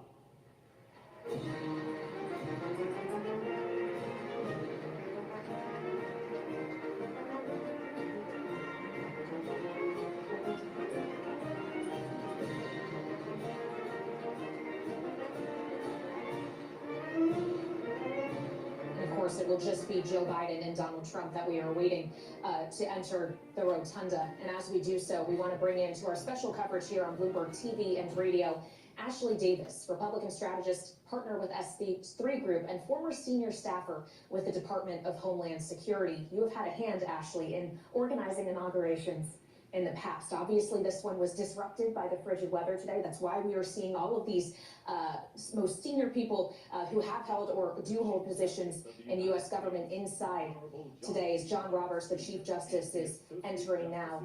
All seems to be going to plan so far. Yeah, absolutely. I actually like this smaller venue inside the rotunda. It kind of seems cozy, and I'm of course laughing at my former boss. He's like trying not to giggle like he's in third grade, President Bush, you know, poking at President Obama. But I actually experienced this a little bit differently. I was part of the staff that was back at the White House during this time in 2000 when they changed from Clinton to Bush. And we were literally taking the furniture from President Clinton out of the Oval Office and putting in the temporary furniture for George W. Bush. And so it was very, very interesting we were back behind the scenes trying to make sure that the furniture in the Oval Office was complete by the time that the president was done with the parade. So there's a lot of behind the scenes things happening right now besides all time to work with either, do you? You're moving a family, you're moving two families in an hour and a half's time essentially. And I'm sure you can describe to our audience, there are about 100 people who work at the White House, no matter who the president is. Those who have taken care of this family. And in the case of today, they know the family moving in. This learning process won't be there quite the same way it usually is. Absolutely, and I will have to say the most important people that are in the White House are the career people that stay there year after year, administration after administration. I remember when we came in, they pretty much like touched us on the hand and be like, yeah, you were like the seventh, administration that we've been working with. They're really the ones that literally, at the direction of the political staff, really changing around. I mean, when I went in, of course, it was when all the W's were missing on the keyboards, remember? So I did experience that, but it truly is the career staff are the most important people that run this country. Well, we're seeing now entering the rotunda, the First Lady, Jill Biden, accompanied by Doug Emhoff, the second gentleman of the United States. We should shortly see following them Melania Trump and Usha Vance as we are getting here closer and closer to the arrival of President-elect Donald Trump as his children now are entering the rotunda. Ashley, just considering that it was 8 years ago, one president removed, that we were seeing Donald Trump sworn into office the first time.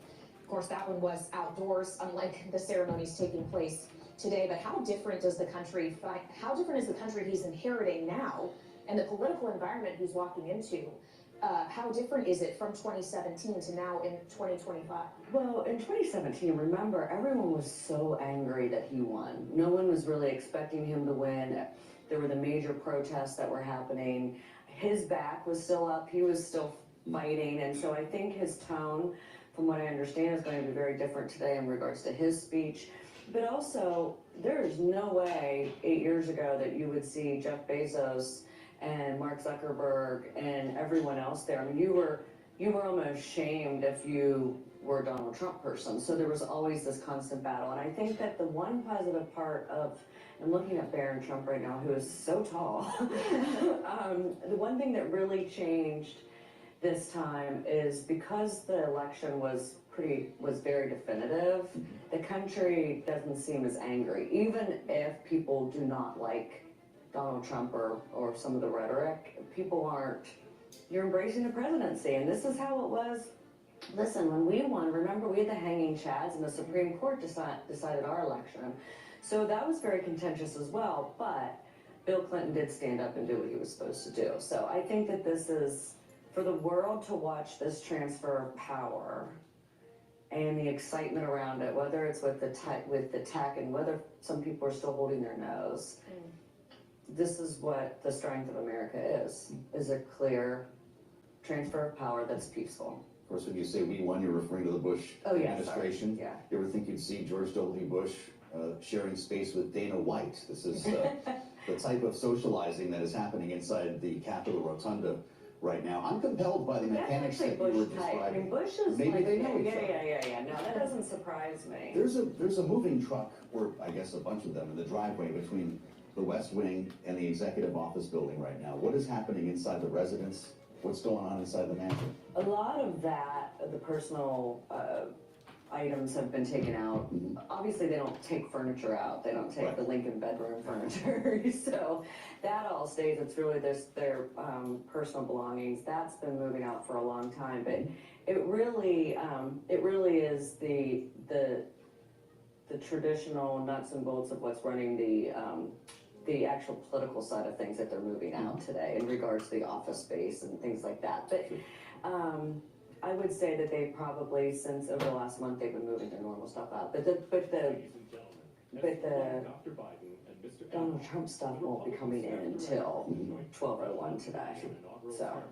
Well, and when we consider how quickly things will need to be moved, Donald Trump, after taking the oath within the next 40 minutes here, will be moving very quickly as well to issue what we understand to be potentially north of 100 executive orders. Ashley, just talk about how unprecedented it is to see an executive come into power and on day one take that much action. Well, for him and what he's been saying, it's not unusual. I'm not surprised. I've heard actually up to maybe 200 executive orders in regards to energy and immigration. We've all heard this in regards to different things within the federal government. But he will do a lot like all of them have done in recent history that I know of, that they'll sit at the desk right after he's sworn in and do, executive orders. I think that President Trump's will be a little. And from what I saw, the Ivanka Trump for the inauguration, she has a head covering, a little hat. That's the way the women should be dressing for this. But of course, etiquette, when it comes to etiquette in the United States, is poor. He's going to set up a desk there to continue signing. I guess there are enough to go around. We're watching, by the way, First Lady Jill Biden in her final moments as First Lady, entering the rotunda with Doug Emhoff. And we're still joined by Jeannie Shanzano, Bloomberg Politics contributor, a Democratic analyst, political science professor at Iona University. The interview that Jill Biden gave just a couple of days ago, talking about her relationship or lack thereof with Nancy Pelosi, raised a lot of eyebrows. And she has been framed as more bitter than sweet in her time leaving the executive.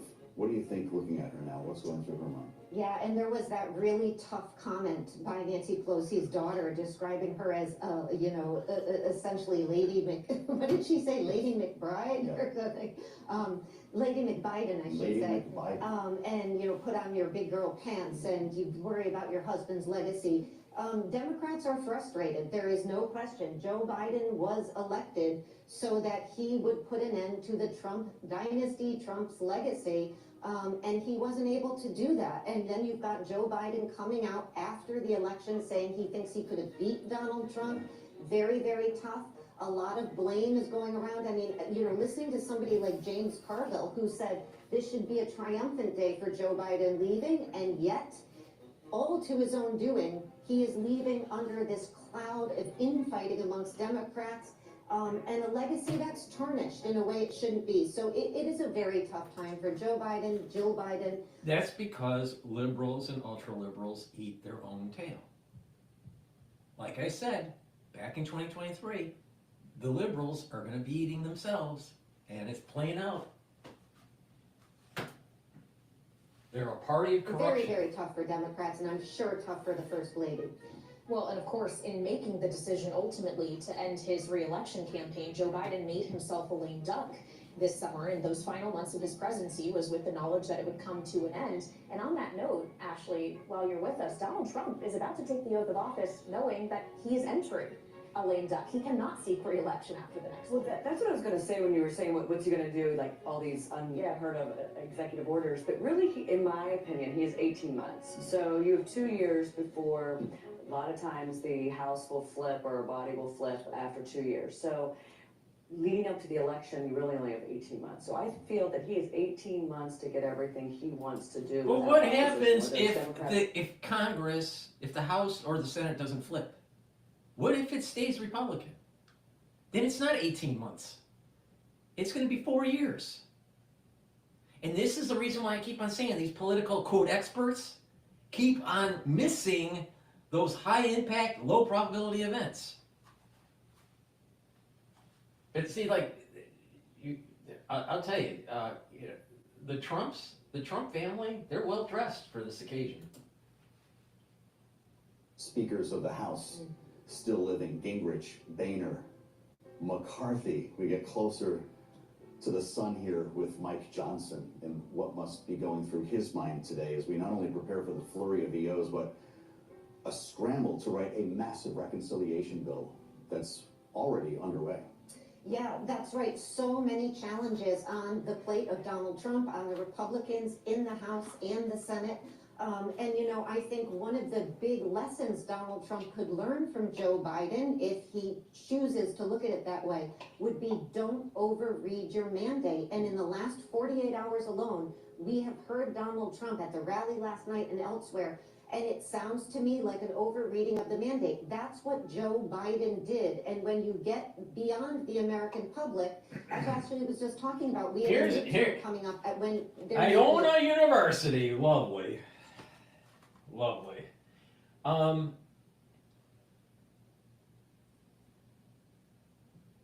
this political, quote, expert, you know what? We're in a new era. America first, push hard, grow the economy, and kick ass. And stop placating to a bunch of globalists. Will be with us as we stand by for Donald Trump to join the crowd inside the U.S. Rotunda.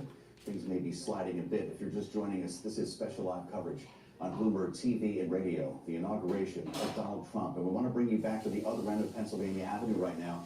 Joining us from the White House, Bloomberg's Tyler Kendall. Tyler, we were talking about the actual moving process, the physical transition that's taking place in the mansion. How busy are things over there?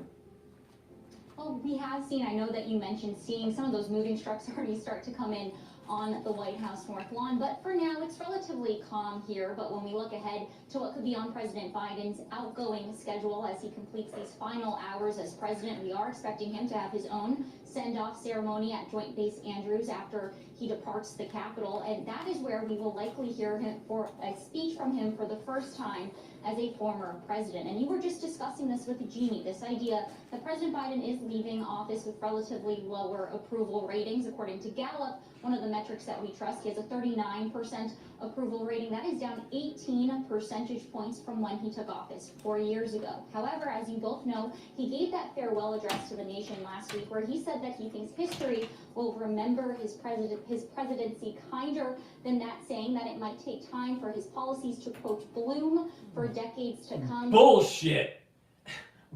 Biden is going to be considered one of the worst presidents in modern era, right next to Carter. Get real. Please go to my store, the-studio-reykjavik.com. Get the NAC. NAC is something that I've added to my stack. NAC helps to boost up glutathione levels. It's a very strong antioxidant. It's synergistic with C60. Very important. It also helps to detoxify your liver and your kidney and helps to reduce anxiety. So please, go to my store, the-studio-reykjavik.com, and get the NAC. Boost up those glutathione levels. For investigating allegations that Trump tried to subvert the 2020 election results. Now, while General Milley has thanked President Biden for his part, and other members, including on the January 6th committee, said that they actually didn't want a pardon because they don't think that there was anything that they need to do. You got Trump's wife, with nice hat, well-dressed, right? And then you also have Ivanka with the hat, well-dressed. This is how women should dress in events like this, instead of the American slob look. On a fact and case-by-case basis. All right, Bloomberg's Tyler Kendall at the White House for us. Thank you so much, Tyler. We'll check back in with you frequently over the next few hours of our special coverage. I would point out to our audiences here on Bloomberg TV and radio, we just see the incoming First Lady, Melania Trump, making her way into the Capitol. We'll see her enter the rotunda shortly in a few minutes here. It does seem, though, Joe, that things are running slightly behind schedule today. Yeah, we did have a plan to see J.D. Vance sworn in roughly 5 minutes from now. I suppose things could accelerate, but that's the floater.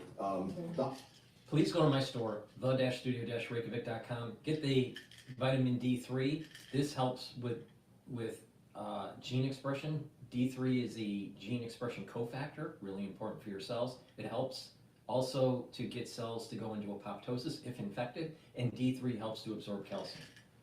K2 is good for your bone health and for your cardiovascular health. It's synergistic. You take them both together, you do some resistance training, take some calcium, and you'll build more bone density, healthier bones, healthier joints, but also they work together to help to reduce plaque buildup and calcium buildup within the plaque.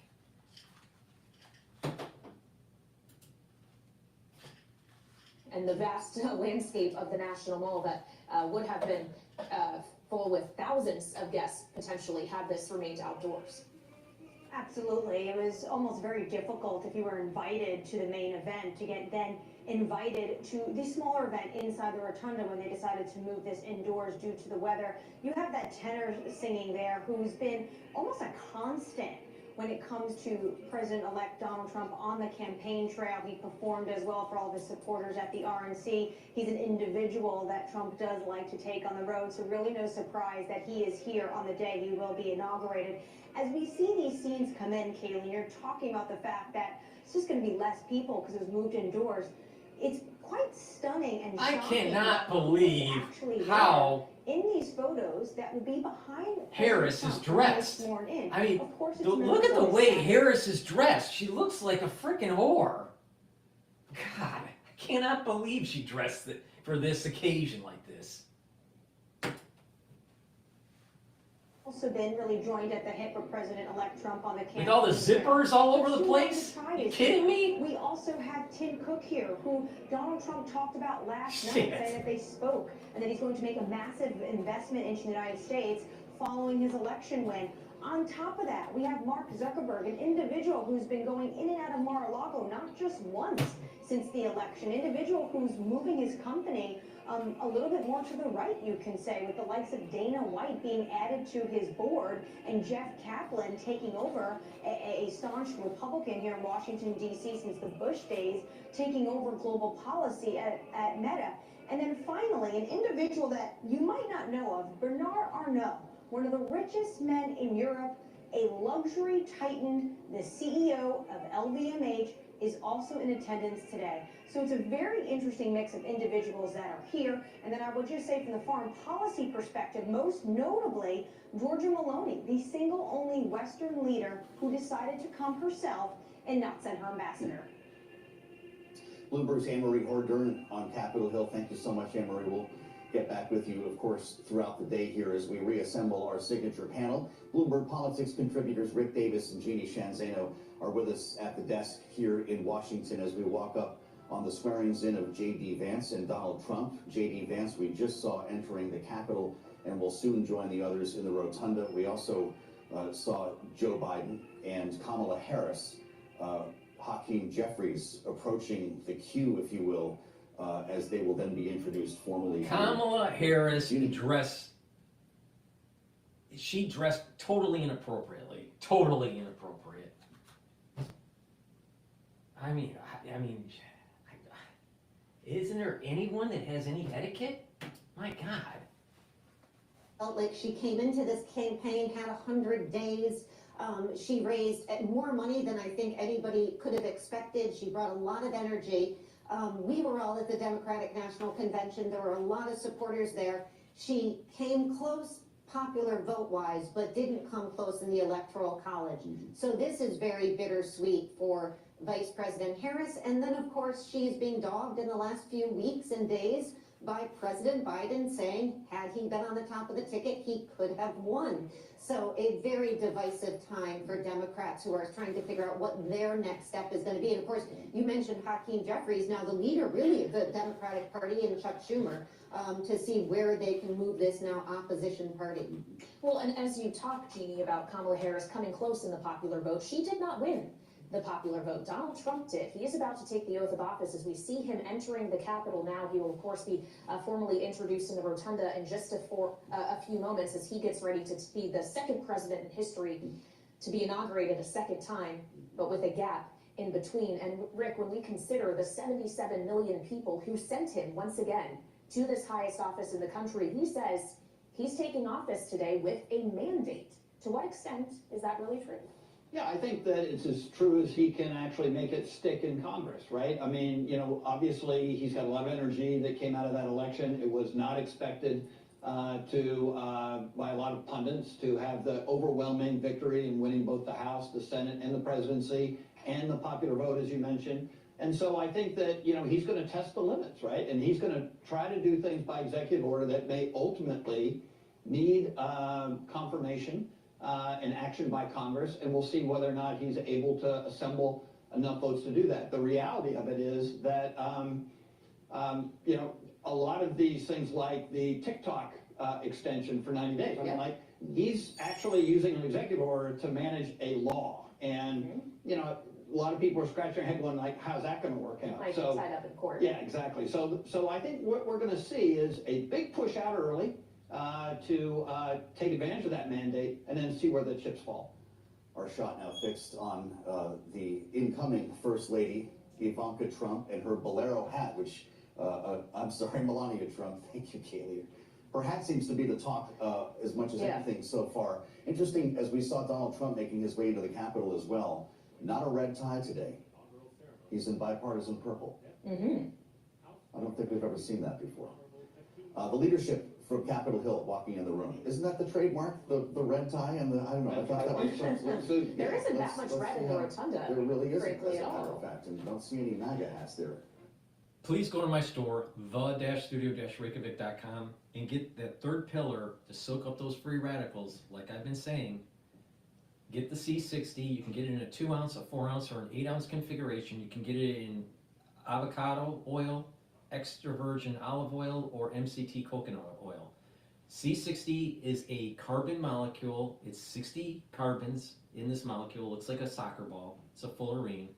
And it'll soak up free radicals. It's very potent. It's synergistic with NAD+ and ubiquinol and resveratrol and other antioxidants that I've been mentioning, like NAC. Soak up those free radicals, and that's the third pillar of a 3-pillar system. You neutralize pathogens with the structural nanosilvers. You take strong antioxidants like C60 and bring down inflammation by taking turmeric, ashwagandha, and lignans. So please go to my store, the-studio-reykjavik.com, get the C60.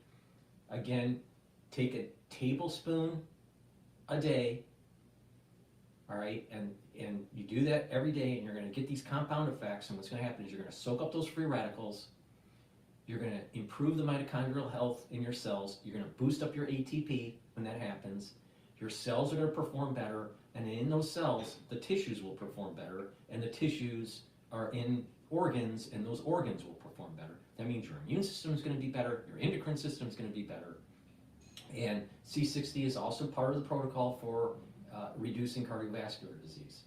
How does that work? By soaking up free radicals, you reduce the chances of oxidized LDL, and oxidized LDL is eaten up by macrophages that creates plaque called foam cells. So please, go to my store, the-studio-reykjavik.com, take the C60, improve your mitochondrial health, boost up your ATP, improve your immune system, and slow down the aging process.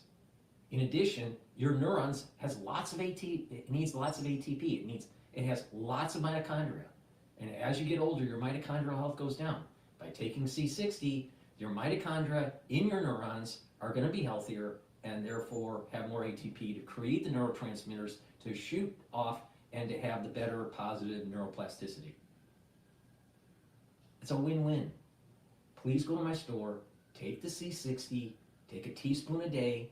You can get it in a 2 ounce, a 4 ounce, or an 8 ounce configuration. Please go to my store, the-studio-reykjavik.com. Now, do you want to look like Alex Jones, or do you want to look like DrPaulCottrell? It's up to you. Go to my store and get the C60. And NAD+. I've added this to my stack. Why? Boosts up energy levels. If you notice, there is a theme. Boost up your energy levels. Improve your mitochondrial health. NAD+ boosts up those energy levels. NAD+ helps to repair your DNA damage. Guess what? When you get older, you get DNA damage. You need to repair it. You need to take NAD+ to do that. And then NAD+ also helps to protect your neurons. That's something you're going to need, especially when you get older. So please go to my store, the-studio-reykjavik.com, get the NAD+. I've added this to my stack, and it's synergistic with C60.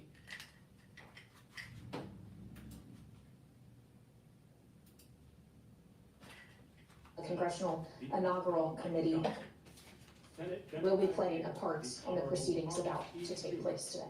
It's 24 degrees in Washington, D.C. It feels like 12. If we were outdoors at this stage, Bailey, people who have been outside for many hours on a very cold and shadowy Capitol front, that is probably for the best that we were not enduring that today. We also got some snow last night just to keep things interesting. Fortress Washington is in place, though. The number of streets closed. Another traitor to the country, Chuck Schumer.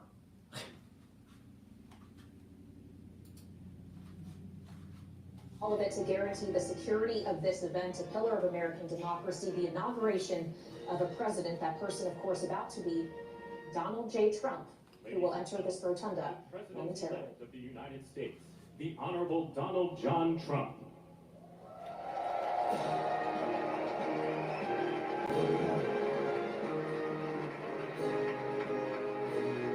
Entering the rotunda to a handshake with Kristi Noem. Donald Trump now greeted by the incoming First Lady with a bit of a kiss. And shaking the hands of his predecessor, Joe Biden. A warm reception in the rotunda, though of course not quite the same scale of reception he may have received had he been walking out to the west front of the Capitol and looking out on the supporters who intended to gather today on the National Mall. A slightly different vista, although this will be one that goes down in the history books, obviously in a unique setting, and the first time we've seen this since Ronald Reagan in 1985. Just remember, all those tech guys out there wanted to demonize Trump supporters and Trump, and they tried to take us down. Literally. Just remember that. We'll see both of these men. Indeed, with those oaths administered by justices of the Supreme Court, and we're seeing now a live shot of Emancipation Hall, which is, if you will, the secondary viewing area inside the Capitol premises today, where those who were not fortunate enough to be among the 600 seated inside the rotunda are gathering to watch the swearing in, and that is actually the location where Donald Trump is expected to give his inaugural address. That's right. The program is getting underway now that we have a quorum. Donald Trump taking his seat right next to J.D. Vance in a much warmer room than we would have had otherwise. Well, that's absolutely true, and the same goes for those of us here in our Washington, D.C. studio. It is not just me and Joe, but Rick Davis and Jeannie Shanzano, our signature political panel, are still with us. Jeannie, as we await the oaths to actually be administered, we consider that shortly thereafter, we will see the first real action taken by Donald Trump as the 47th president. He's going to move much quicker than he did after the first time, with potentially north of 100 executive orders as Amy Klobuchar prepares to deliver her remarks and call things to order here. Just walk us through the scale of what we should brace for within the next 6 to 7 hours. Yeah, I mean, he clearly wants to be the president known for having the most executive orders issued in that first 24-hour period. Shut up! Vice President-elect Vance will take their oaths of office, and we will witness the peaceful transfer of power at the heart of our democracy.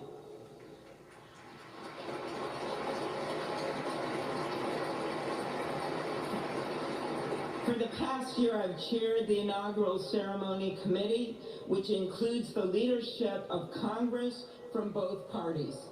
We thank the committee and Capitol staff and law enforcement who worked so hard over the last year, and especially the last 3 days. You've done a beautiful job, and you have shown grace under pressure.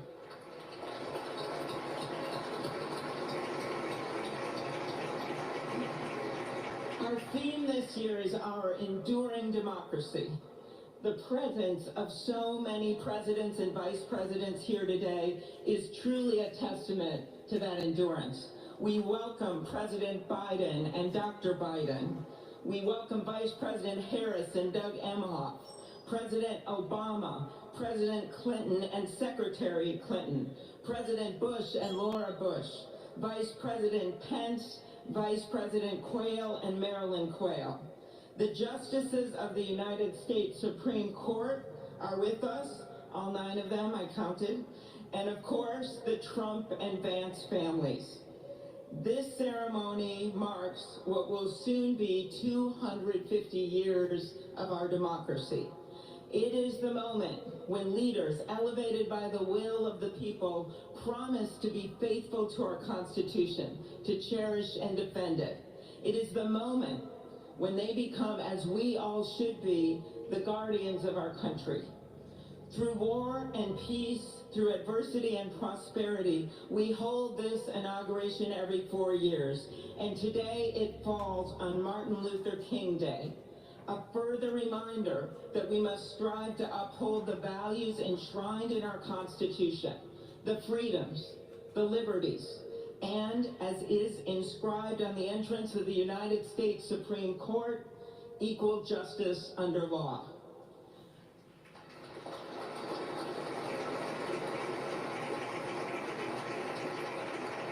But what makes this moment more than a passing ceremony is all who are watching it across the country, the people of this nation, the ordinary people doing extraordinary things. President Kennedy, who at one point worked as a senator in this building and would often walk through this very rotunda, once said, "In a democracy, every citizen, regardless of interest in politics, holds office. Every one of us is in a position of responsibility. With that responsibility of citizenship comes an obligation not to seek out malice, as President Lincoln once reminded us, but to view others with a generosity of spirit, despite our differences. With that Just remember, the Democratic Party and the rhinos wanted to take down J. Trump. Just remember that. Don't forget. The hot mess of division, it is on all of us, to quote an incredible songwriter who just happened to be born in my state, to ensure that our nation's democracy is our shelter from the storm. There's a reason this ceremony takes place at the Capitol. In other countries, it might be in a presidential palace or a gilded executive office building. Here, it is traditionally held at the Capitol, the People's House. It is a fitting reminder of the system of checks and balances that is the very foundation of our... It's the people's house, but yet the representatives don't listen to the people. They only listen to K Street. American experiment, grounded in the rule of law, has endured. So, as we inaugurate a new president and vice president, let us remember that the power of those in this room comes from the people. The construction workers who build our country, the teachers and healthcare workers who nurture us, the troops defending our freedoms, and yes, the firefighters in Los Angeles putting themselves on the line for us.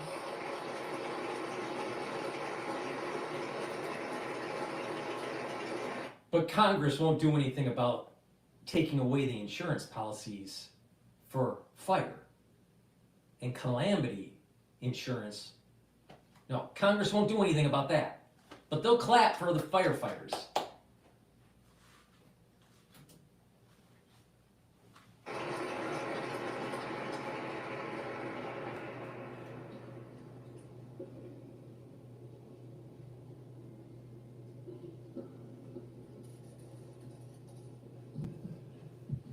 Good afternoon.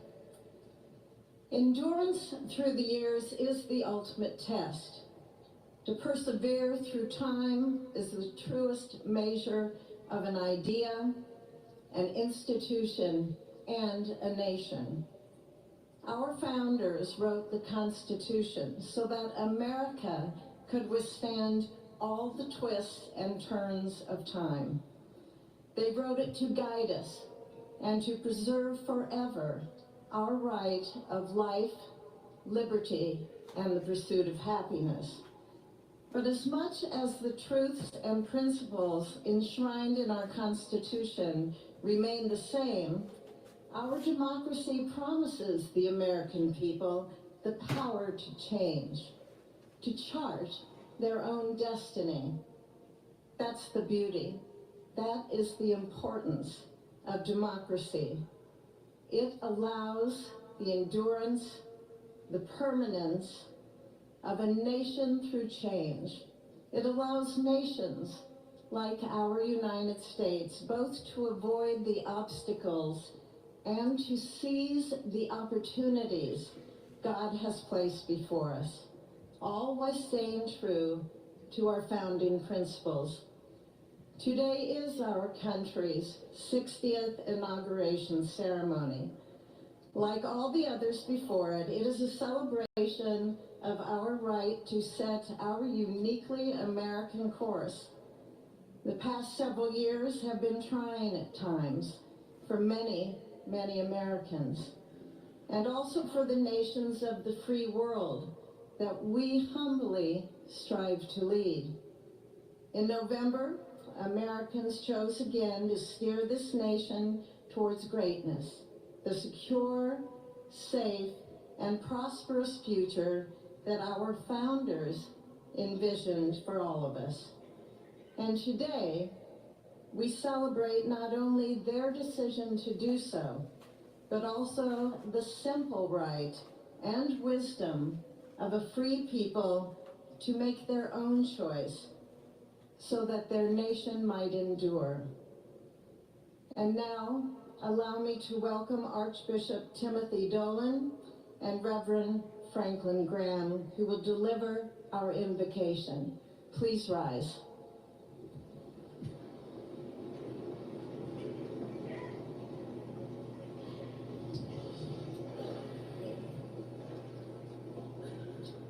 Be still and know that I am God, supreme among the nations, supreme on the earth.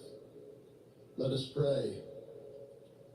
Remembering General George Washington on his knees at Valley Forge, recalling Abraham Lincoln at his second inaugural, with malice toward none, with charity for all, with firmness in the right as God gives us to see the right.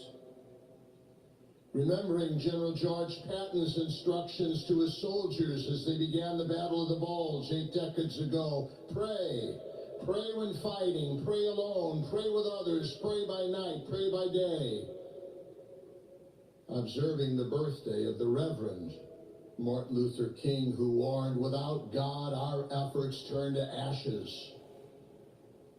We, blessed citizens of this one nation under God, humbled by our claim that in God we trust, gather indeed this Inauguration Day to pray for our President Donald J. Trump, his family, his advisors, his cabinet, his aspirations, his vice president, for the Lord's blessings upon Joseph Biden, for our men and women in uniform, for each other whose hopes are stoked this new year, this Inauguration Day.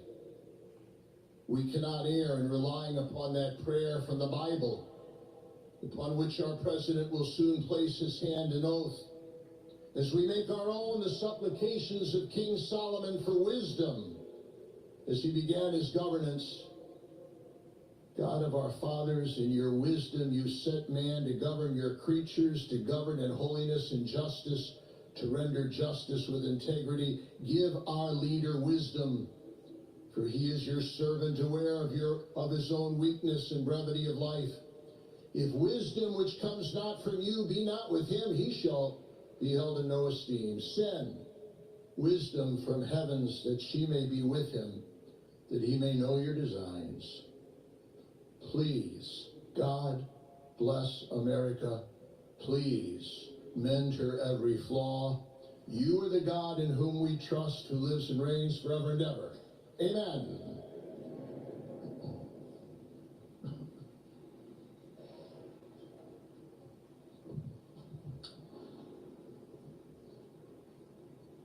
Mr. President, the last 4 years, there are times I'm sure you thought it was pretty dark. But look what God has done. We praise him and give him glory.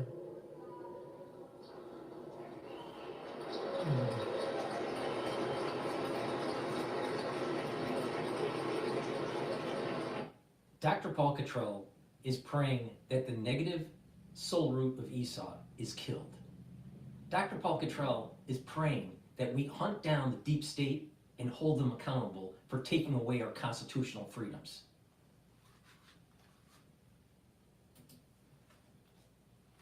In the seasons, he removes kings, he raises up kings, he gives wisdom to the wise and knowledge to those who have understanding. Our Father, today, as President Donald J. Trump takes the oath of office once again, we come to say thank you, O Lord our God. Father, when Donald Trump's enemies thought he was down and out, you and you alone saved his life and raised him up with strength and power by your mighty hand. We pray for President Trump, that you'll watch over, protect, guide, direct him. Give him your wisdom from your throne on high. We ask that you would bless him and that our nation would be blessed through him. We also ask that you would bless and protect Melania as First Lady. We thank you for the beauty, the warmth, and grace that she shows not only to this nation, but to the whole world.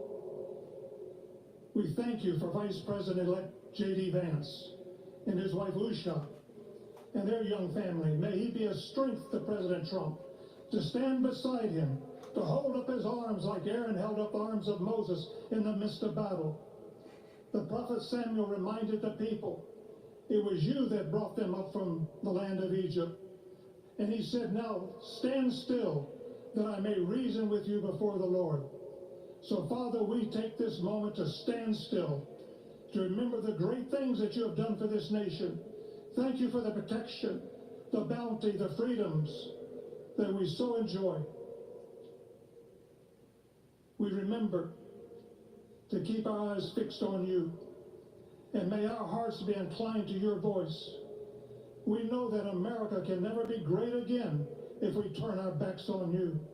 We ask for your help, and we pray all of this in the name of the King of Kings, the Lord of Lords, your Son, my Savior, and our Redeemer, Jesus Christ. Amen.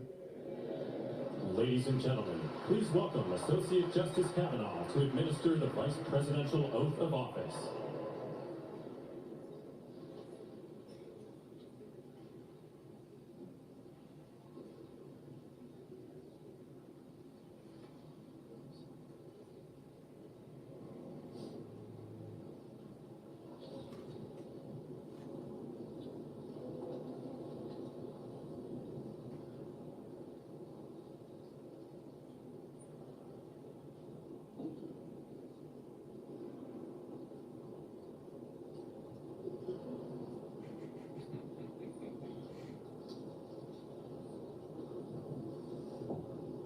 Please raise your right hand and repeat after me.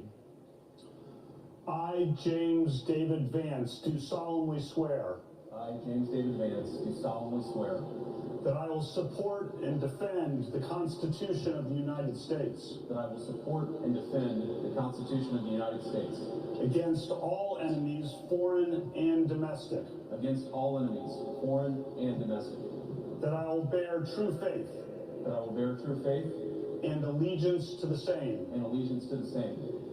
That I take this obligation freely, That I take this obligation freely without any mental reservation without any mental reservation or purpose of evasion. or purpose of evasion. And that I will well and faithfully discharge And that I will well and faithfully discharge the duties of the office the duties of the office on which I am about to enter. on which I am about to enter. So help me God. So help me God. Congratulations, Mr. Vice President.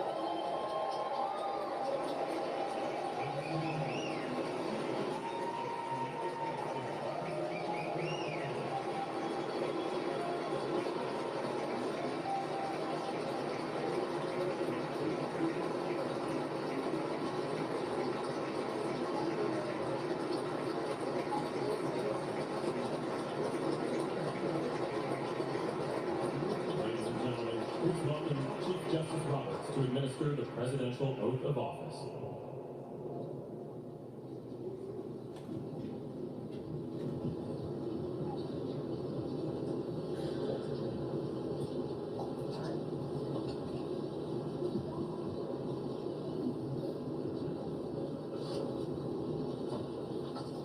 Please raise your right hand and repeat after me.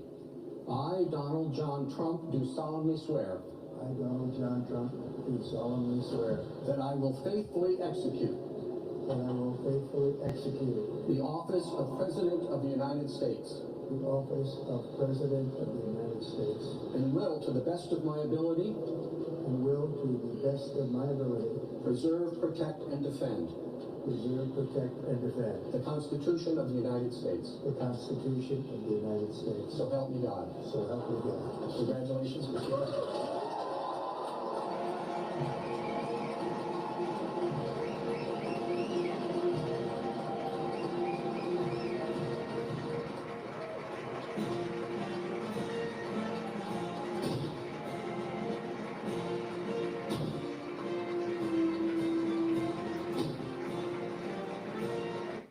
So America held the line to save future generations, to make sure that they have prosperity in the United States. That's what this election was about. The 2024 election, America held the line. Now, the next step is to hunt down the fucking deep state enemies and destroy them.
Now, what is interesting in the background, behind the podium, are two statues, one of Lincoln, one of Grant, General Grant.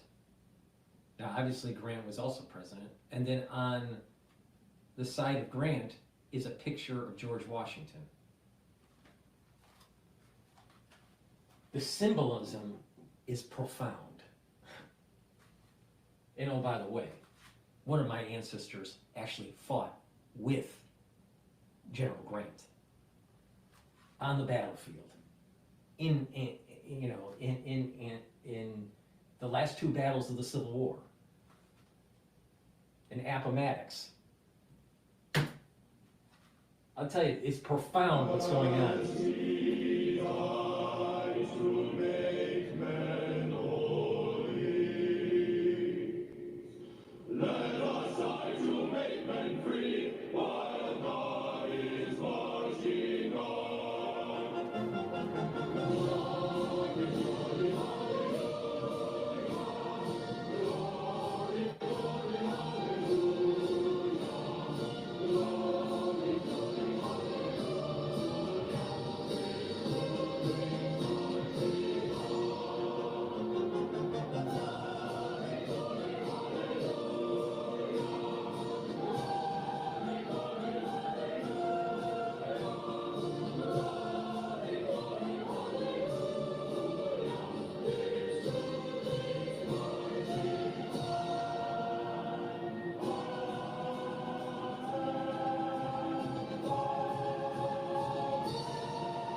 It is my honor and pleasure to introduce to you the 45th and the 47th President of the United States of America, Donald J. Trump.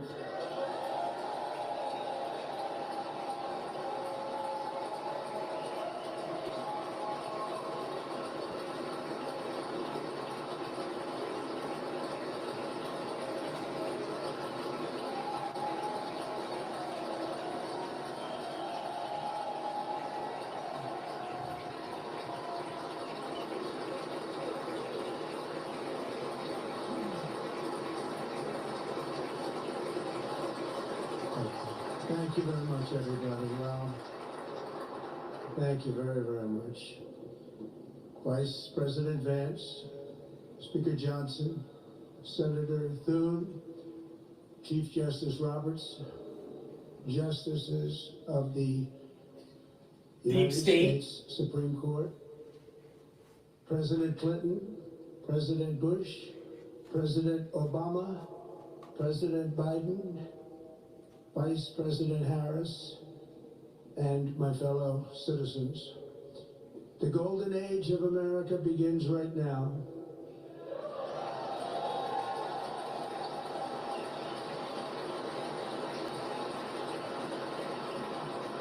From this day forward, our country will flourish and be respected again all over the world.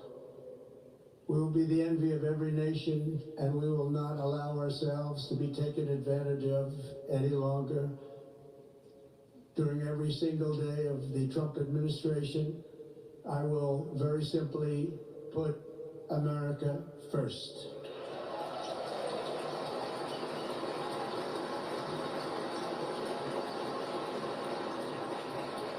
Our sovereignty will be reclaimed. Our safety will be restored. The scales of justice will be rebalanced. The vicious, violent, and unfair weaponization of the Justice Department and our government will end.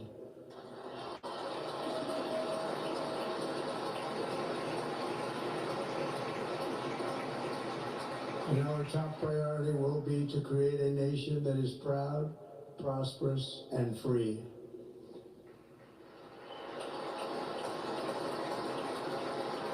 America will soon be greater, stronger, and far more exceptional than ever before. I return to the presidency confident and optimistic that we are at the start of a thrilling new era of national success. A tide of change is sweeping the country, sunlight is pouring over the entire world, and America has the chance to seize this opportunity like never before. But first, we must be honest about the challenges we face. While they are plentiful, they will be annihilated by this great momentum that the world is now witnessing in the United States of America. As we gather today, our government confronts a crisis of trust. For many years, a radical and corrupt establishment has extracted power and wealth from our citizens while the pillars of our society lay broken and seemingly in complete disrepair. We now have a government that cannot manage even a simple crisis at home, while at the same time stumbling into a continuing catalog of catastrophic events abroad. It fails to protect our magnificent, law-abiding American citizens, but provides sanctuary and protection for dangerous criminals, many from prisons and mental institutions that have illegally entered our country from all over the world. We have a government that has given unlimited funding to the defense of foreign borders, but refuses to defend American borders or, more importantly, its own people. Our country can no longer deliver basic services in times of emergency, as recently shown by the wonderful people of North Carolina, been treated so badly.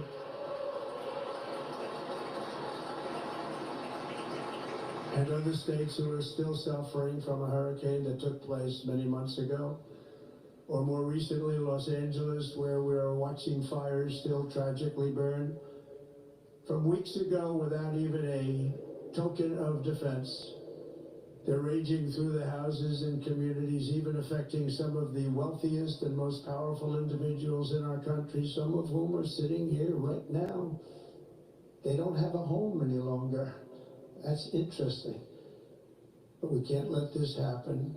Everyone is unable to do anything about it. That's going to change. We have a public health system that does not deliver in times of disaster, yet more money is spent on it than any country anywhere in the world. And we have an education system that teaches our children to be ashamed of themselves in many cases, to hate our country despite the love that we try so desperately to provide to them. All of this will change starting today, and it will change very quickly.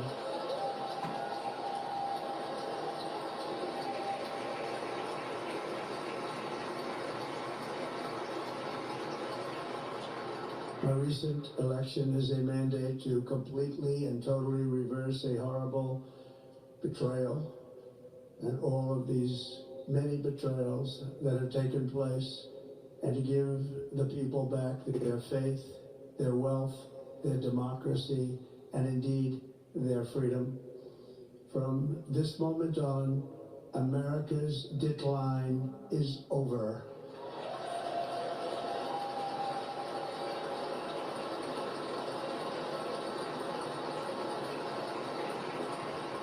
Our liberties and our nation's glorious destiny will no longer be denied, and we will immediately restore the integrity, competency, and loyalty of America's government.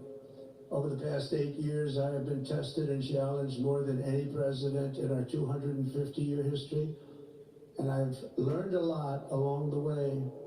The journey to reclaim our republic has not been an easy one, that I can tell you. Those who wish to stop our cause have tried to take my freedom and indeed to take my life. Just a few months ago in a beautiful Pennsylvania field, an assassin's bullet ripped through my ear. But I felt then, and believe even more so now, that my life was saved for a reason. I was saved by God to make America great again.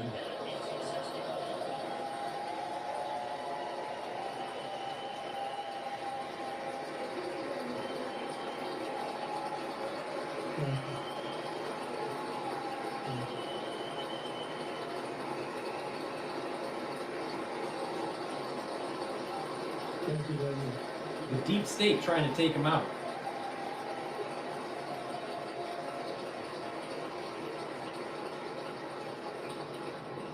That is why each day under our administration of American patriots, we will be working to meet every crisis with dignity and power and strength. We will move with purpose and speed to bring back hope, prosperity, safety, and peace for citizens of every race, religion, color, and creed. For American citizens, January 20th, 2025 is Liberation Day.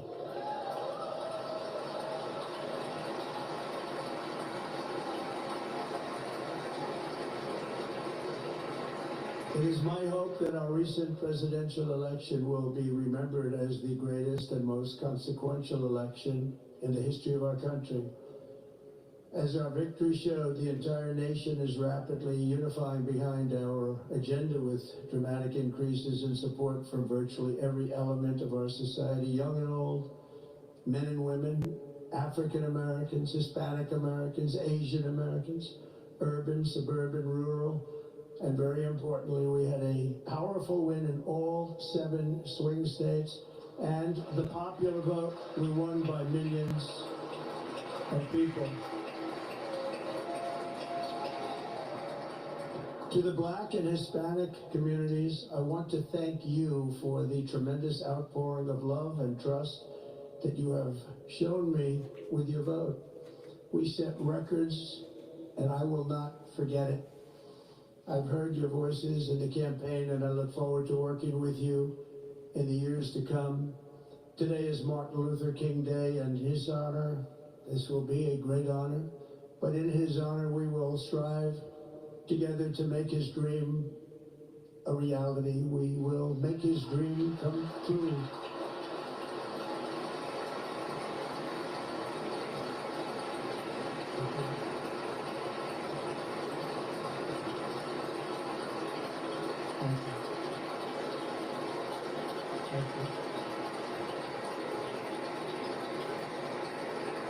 That means the end of DEI. And confidence and pride is soaring like never before. In everything we do, my administration will be inspired by a strong pursuit of excellence and unrelenting success. We will not forget our country, we will not forget our Constitution, and we will not forget our God. Can't do that.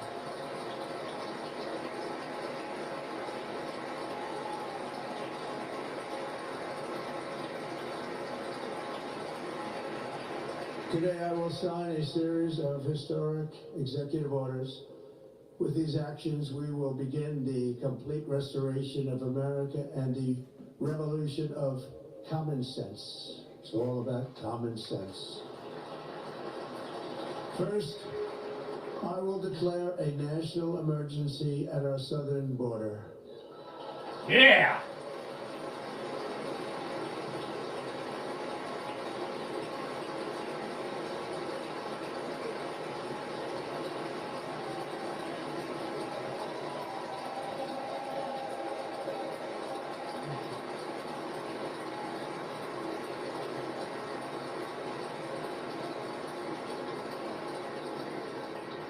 All illegal entry will immediately be halted, and we will begin the process of returning millions and millions of criminal aliens back to the places from which they came. We will reinstate my Remain in Mexico policy.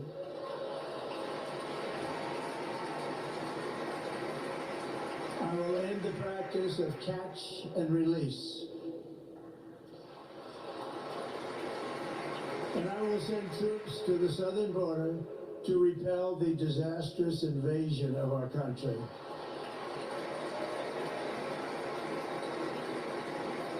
Under the orders I signed today, we will also be designating the cartels as foreign terrorist organizations. Boom!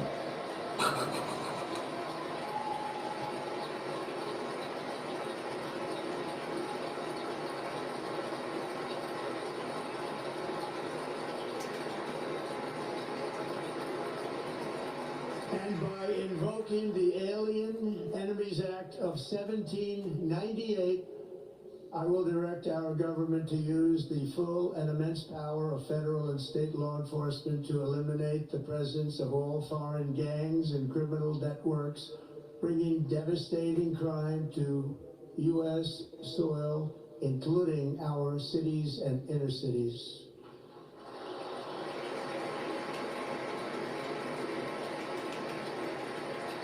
As Commander-in-Chief, I have no higher responsibility than to defend our country from threats and invasions, and that is exactly what I am going to do. We will do it at a level that nobody's ever seen before. Next, I will direct all members of my cabinet to marshal the vast powers at their disposal to defeat what was record inflation and rapidly bring down costs and prices.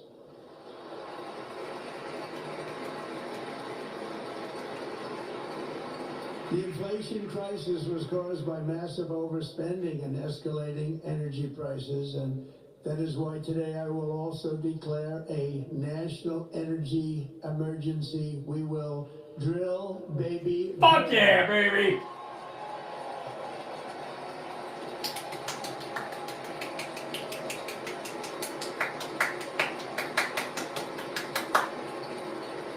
Drill, baby, drill.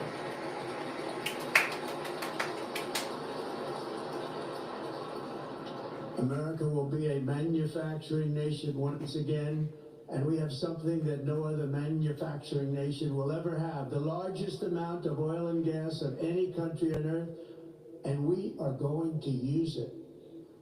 We'll use it. We will bring prices down, fill our strategic reserves up again, right to the top, and export American energy all over the world. We will be a rich nation again, and it is that liquid gold under our feet that will help to do it.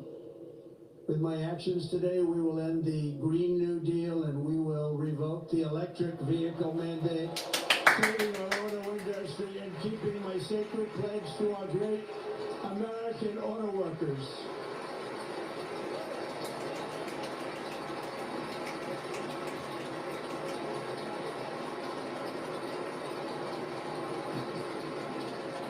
In other words, you'll be able to buy the car of your choice. We will build automobiles in America again at a rate that nobody could have dreamt possible just a few years ago.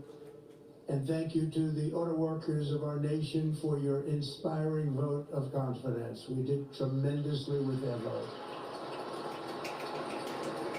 I will immediately begin the overhaul of our trade system to protect American workers and families.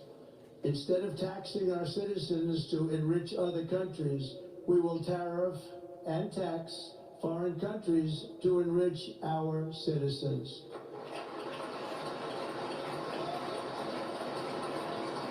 For this purpose, we are establishing the External Revenue Service to collect all tariffs, duties, and revenues. It will be massive amounts of money pouring into our treasury, coming from foreign sources.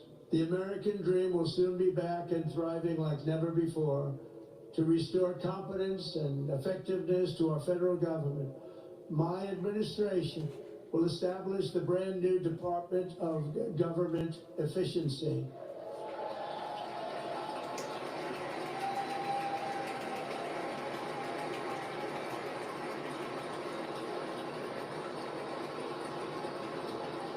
After years and years of illegal and unconstitutional federal efforts to restrict free expression, I will also sign an executive order to immediately stop all government censorship and bring back free speech to America.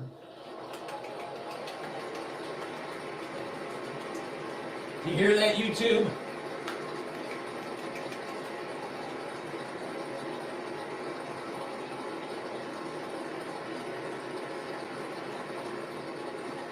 Never again will the immense power of the state be weaponized to persecute political opponents. Something I know something about. We will not allow that to happen. It will not happen again. Under my leadership, we will restore fair, equal, and impartial justice under the constitutional rule of law.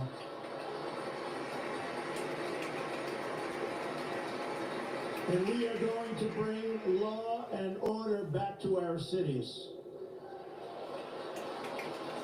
You hear that, New York? This week, I will also end the government policy of trying to socially engineer race and gender into every aspect of public and private life.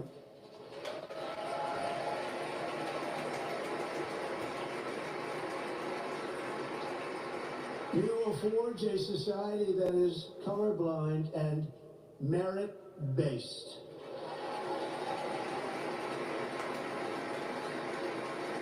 As of today, it will henceforth be the official policy of the United States government that there are only two genders, male and female.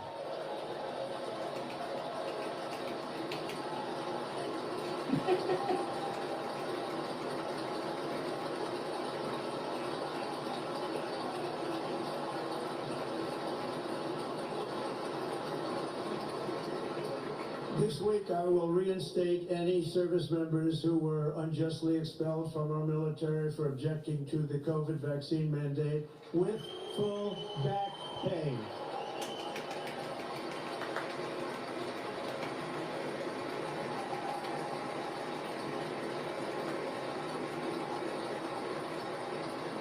And I will sign an order to stop our warriors from being subjected to radical political theories and social experiments while on duty. It's going to end immediately. Our armed forces will be free to focus on their sole mission, defeating America's enemies.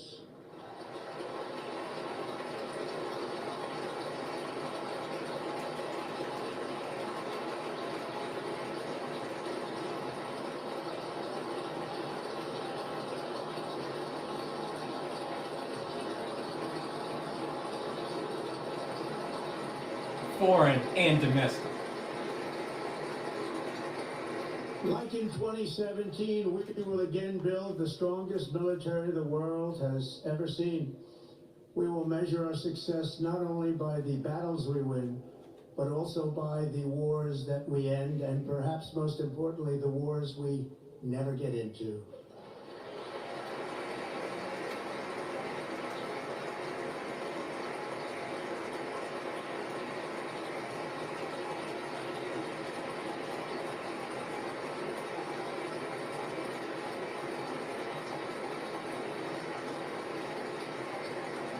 My proudest legacy will be that of a peacemaker and unifier. That's what I want to be, a peacemaker and a unifier.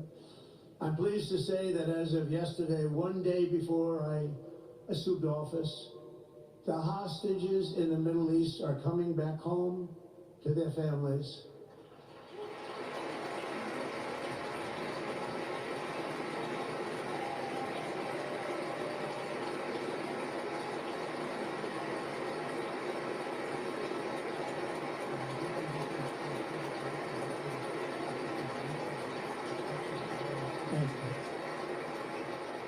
America will reclaim its rightful place as the greatest, most powerful, most respected nation on earth, inspiring the awe and admiration of the entire world.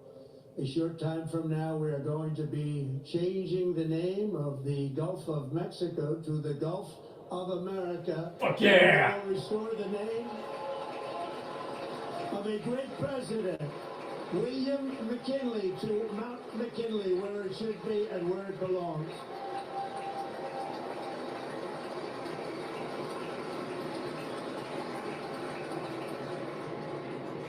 President McKinley made our country very rich through tariffs and through talent. He was a natural businessman and gave Teddy Roosevelt the money for many of the great things he did, including the Panama Canal, which has foolishly been given to the country of Panama after the United States. The United States, I mean, think of this, spent more money than ever spent on a project before and lost 38,000 lives in the building of the Panama Canal. We have been treated very badly from this foolish gift that should have never been made, and Panama's promise to us has been broken. The purpose of our deal and the spirit of our treaty has been totally violated. American ships are being severely overcharged and not treated fairly in any way, shape, or form, and that includes the United States Navy.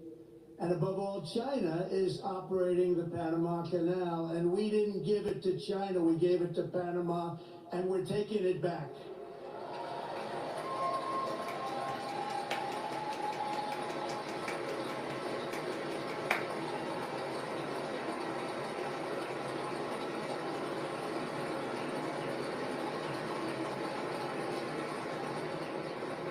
Above all, my message to Americans today is that it is time for us to once again act with courage, vigor, and the vitality of history's greatest civilization.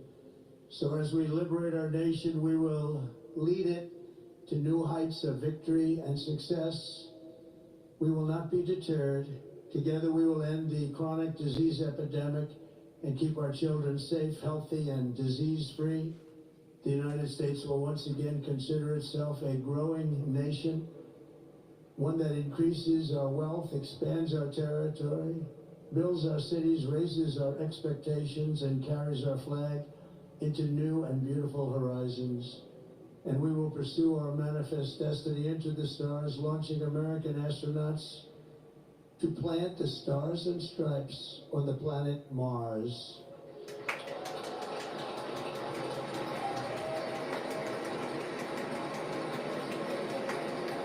Take that, ultra-liberal. Fuck yeah. Fuck yeah! Ambition is the lifeblood of a great nation, and right now our nation is more ambitious than any other. There's no nation like our nation. Americans are explorers, builders, innovators, entrepreneurs, and pioneers. The spirit of the frontier is written into our hearts. The call of the next great adventure resounds from within our souls. Our American ancestors turned a small group of colonies on the edge of a vast continent into a mighty republic of the most extraordinary citizens on earth. No one comes close. Americans pushed thousands of miles through a rugged land of untamed wilderness. They crossed deserts, scaled mountains, braved untold dangers, won the Wild West, ended slavery, rescued millions from tyranny, lifted billions from poverty, harnessed electricity, split the atom, launched mankind into the heavens, and put the universe of human knowledge into the palm of the human hand. If we work together, there is nothing we cannot do, and no dream we cannot achieve. Many people thought it was impossible for me to stage such a historic political comeback. But as you see today, here I am. The American people have spoken.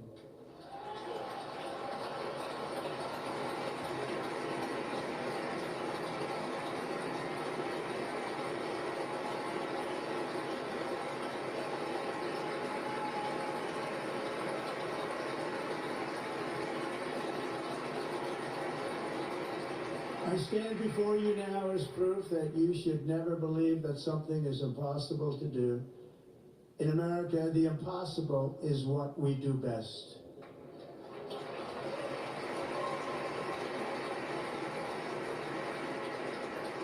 From New York to Los Angeles, from Philadelphia to Phoenix, from Chicago to Miami, from Houston to right here in Washington, D.C., our country was forged and built by the generations of patriots who gave everything they had for our rights and for our freedom.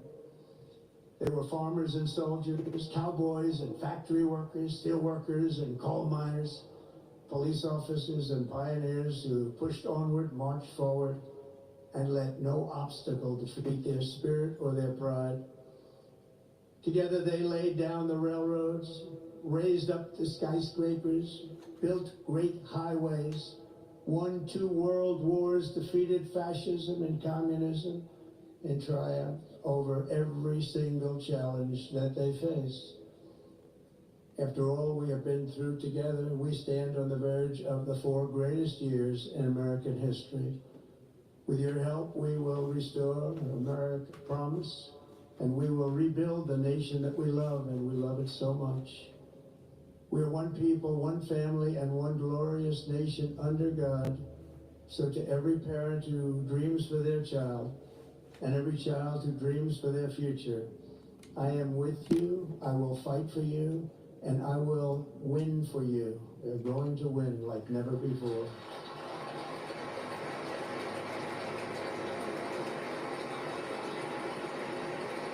Thank you. Thank you. You got those liberals sitting down, not standing up. Thank you. Thank you. In recent years, our nation has suffered greatly, but we are going to bring it back and make it great again, greater than ever before. We will be a nation like no other, full of compassion, courage, and exceptionalism. Our power will stop all wars and bring a new spirit of unity to a world that has been angry, violent, and totally unpredictable. America will be respected again and admired again. including by people of religion, faith, and goodwill, we will be prosperous, we will be proud, we will be strong, and we will win like never before. We will not be conquered, we will not be intimidated, we will not be broken, and we will not fail. From this day on, the United States of America will be a free, sovereign, and independent nation.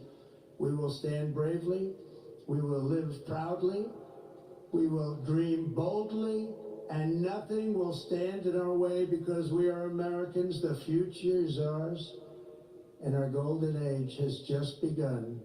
Thank you. God bless America. Thank you all. Thank you. Thank you very much. Thank you very much. Thank you.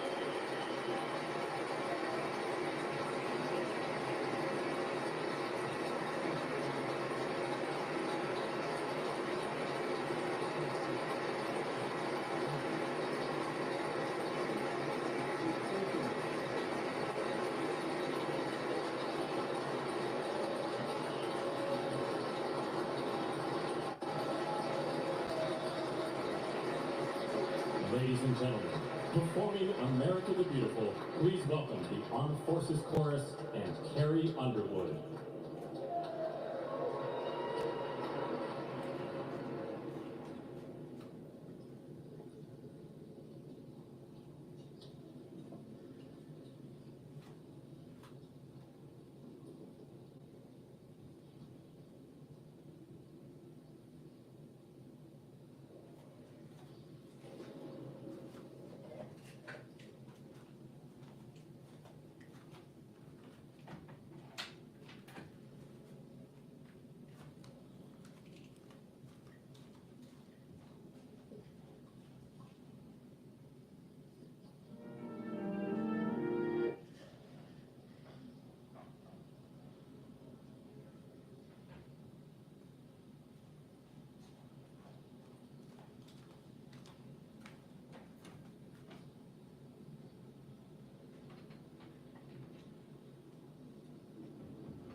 What's going on? What's going on?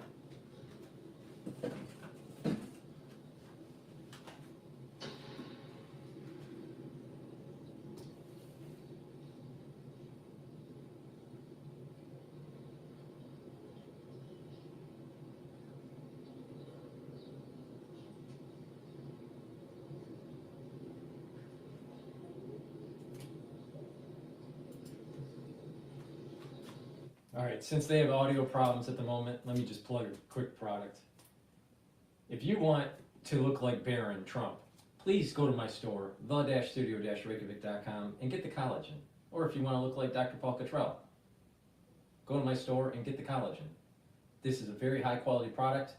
It lasts for, this has a big scooper in it. It lasts for about a month, a little bit, a month or maybe a little bit more. And you take it every day, you mix it with soft foods or with filtered water or in a smoothie. Take it every day. It'll help with your skin, your hair, your nails, help with your joints, help with your bones, help with your muscles.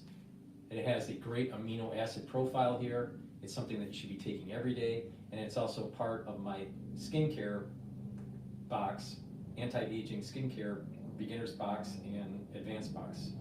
But you can take it as a separate supplement too. So please go to my store, the-studio-reykjavik.com, and take the collagen peptides.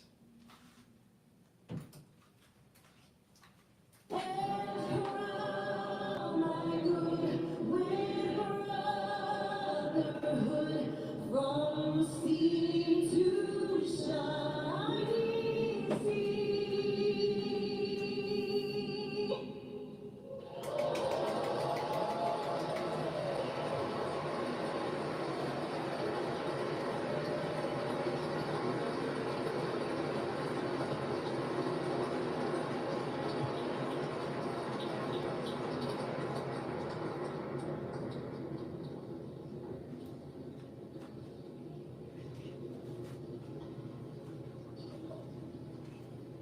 Ladies and gentlemen, Senator Fisher will now introduce the benediction clergy.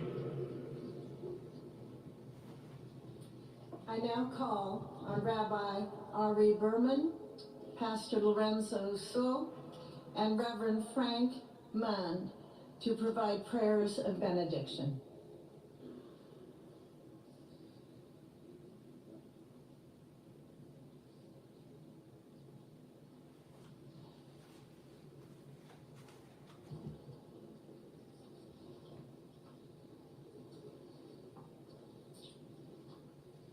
Let us pray. Almighty God, your prophet Jeremiah walked the streets of Jerusalem and blessed its inhabitants with the Hebrew words, Baruch HaGever Asher Yivtach BaHashem. Blessed is the one who trusts in God. Thousands of years later, this great nation, which adopted these words as its motto, "In God we trust," stands at a moment of historic opportunity. Americans are searching for meaning. Our merciful Father, help us rise to meet this moment. Bless President Donald J. Trump and Vice President J.D. Vance with the strength and courage to choose the right and the good. Unite us around our foundational biblical values of life and liberty, of service and sacrifice, and especially of faith and morality, which George Washington called the indispensable supports of American prosperity. Guide our schools and college campuses, which have been experiencing such unrest, to inspire the next generation, to pair progress with purpose, knowledge with wisdom, and truth with virtue. Hear the cry of the hostages, both American and Israeli, whose pain our president so acutely feels. We are so thankful for the 3 young women who yesterday returned home, and pray that the next 4 years brings peace to Israel and throughout the Middle East. Almighty God, grant all Americans the opportunity to realize our shared dream of a life filled with peace and plenty, health and happiness, compassion and contribution. Stir within us the confidence to rise to this moment. For while we trust in God, God's trust is in us, the American people. America is called to greatness, to be a beacon of light and a mover of history. May our nation merit the fulfillment of Jeremiah's blessing, that like a tree planted by water, we shall not cease to bear fruit. May all of humanity experience your love and your blessing. May it be thy will, and let us say, Amen. Let us pray for our 47th president. Heavenly Father, we're so grateful that you gave our 45th and now our 47th president a millimeter miracle. We are grateful that you are the one that have called him for such a time as this, that America would begin to dream again. We pray that we would fulfill the true meaning of our creed, that we hold these truths to be self-evident, that all men are created equal. We pray that you use our president, that we will live in a nation where we will not be judged by the color of our skin, but by the content of our character. Heavenly Father, in the name of Jesus, we are so grateful today that you will use our 47th president, so we would sing with new meaning, my country, 'tis of thee. Sweet land of liberty, of thee I sing. Land where my fathers died, land of the pilgrim's pride, from every mountainside.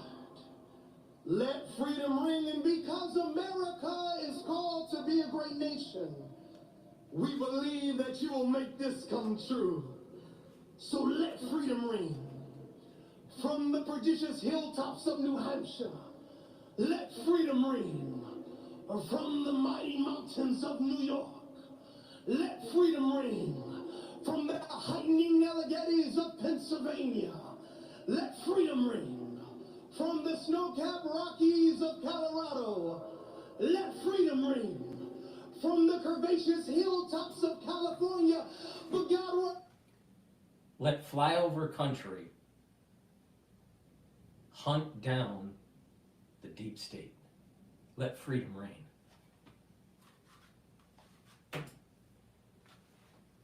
In Mississippi, from every state, every city, every village, and every hamlet. And when we let freedom ring, we will be able to speed up that day. All of your children, black men and white men, Protestant and Catholic, Jew and Gentile, will be able to sing in the meaning of that old Negro spiritual. Free at last, free at last. Thank you, God Almighty. We are free at last. If you believe what the Spirit of the Lord is, there is liberty. Come on, put your hands together and give your great God great glory.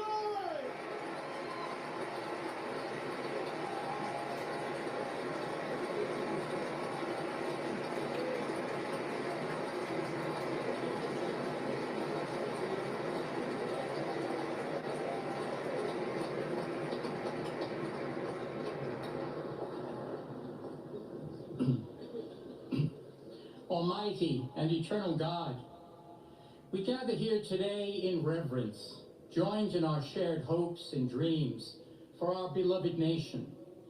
In this sacred moment of the inauguration of President Donald J. Trump and Vice President J.D. Vance, we turn our hearts to you, seeking your divine assistance and abundant blessings upon this pivotal moment in history.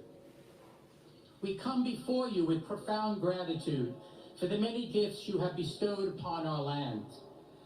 Thank you for the freedoms we cherish, for the strength of our communities, and for the resilience of our spirit. As our President and Vice President embrace their newly appointed roles, we humbly implore that your everlasting love and wisdom will envelop them. Grant them the clarity of mind to navigate the challenges that lie ahead, and the compassion to serve all citizens with fairness and integrity. May their hearts be filled with a giving spirit and sincere understanding for those whom they represent. May they be beacons of hope in times of uncertainty and prophetic voices in defending the dignity of all created life. We pray for a spirit of collaboration to flourish in our government and across our nation, fostering an environment where dialogue and heartfelt listening will prevail over division or discord. May each decision made by our President and Vice President reflect the values of justice and peace. As we embark on this new chapter, we also seek your comfort, O God, for those who feel lost or disheartened. In this time of transition, may your light shine upon them, reaffirming their belief in a brighter tomorrow. May we all strive to lift one another, supporting our fellow citizens with kindness and empathy, recognizing that together we can overcome any adversity. Grant us the strength to endure, the courage to face our fears, and the clarity to see the light that remains, even when clouds of uncertainty may gather. Inspire our new leaders to be champions for the vulnerable and advocates for those whose voices are often silenced. May they pursue policies that promote the well-being of all, seeking to build bridges that will foster unity and belonging. As we stand witness to this inauguration, we hold fast to our faith in the goodness of each of us and the possibility of change. We trust that with your guidance, O God, our nation can move forward to a future filled with promise, prosperity, and understanding. And finally, we lift our hearts in gratitude for the beloved parents of President Trump. Without Mary and Fred Trump, this day would never be the miracle that has just begun. From their place in heaven, may they shield their son from all harm by their loving protection, and give him the strength to guide our nation along the path that will make America great again.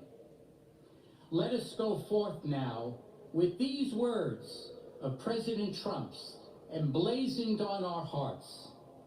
As long as we have pride in our beliefs, courage in our convictions, and faith in our God, then we will not fail. We stand tall, we stand proud, because we are Americans, and Americans kneel to God, and to God alone. Amen. Ladies and gentlemen, please remain standing for our national anthem.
Ladies and gentlemen, please be seated.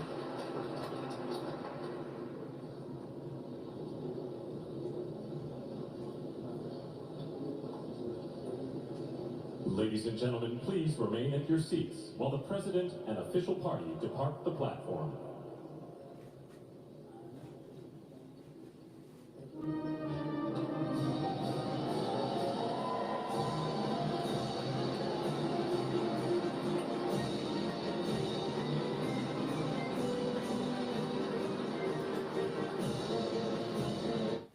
So that was excellent. We're seeing a glimpse of where America can go.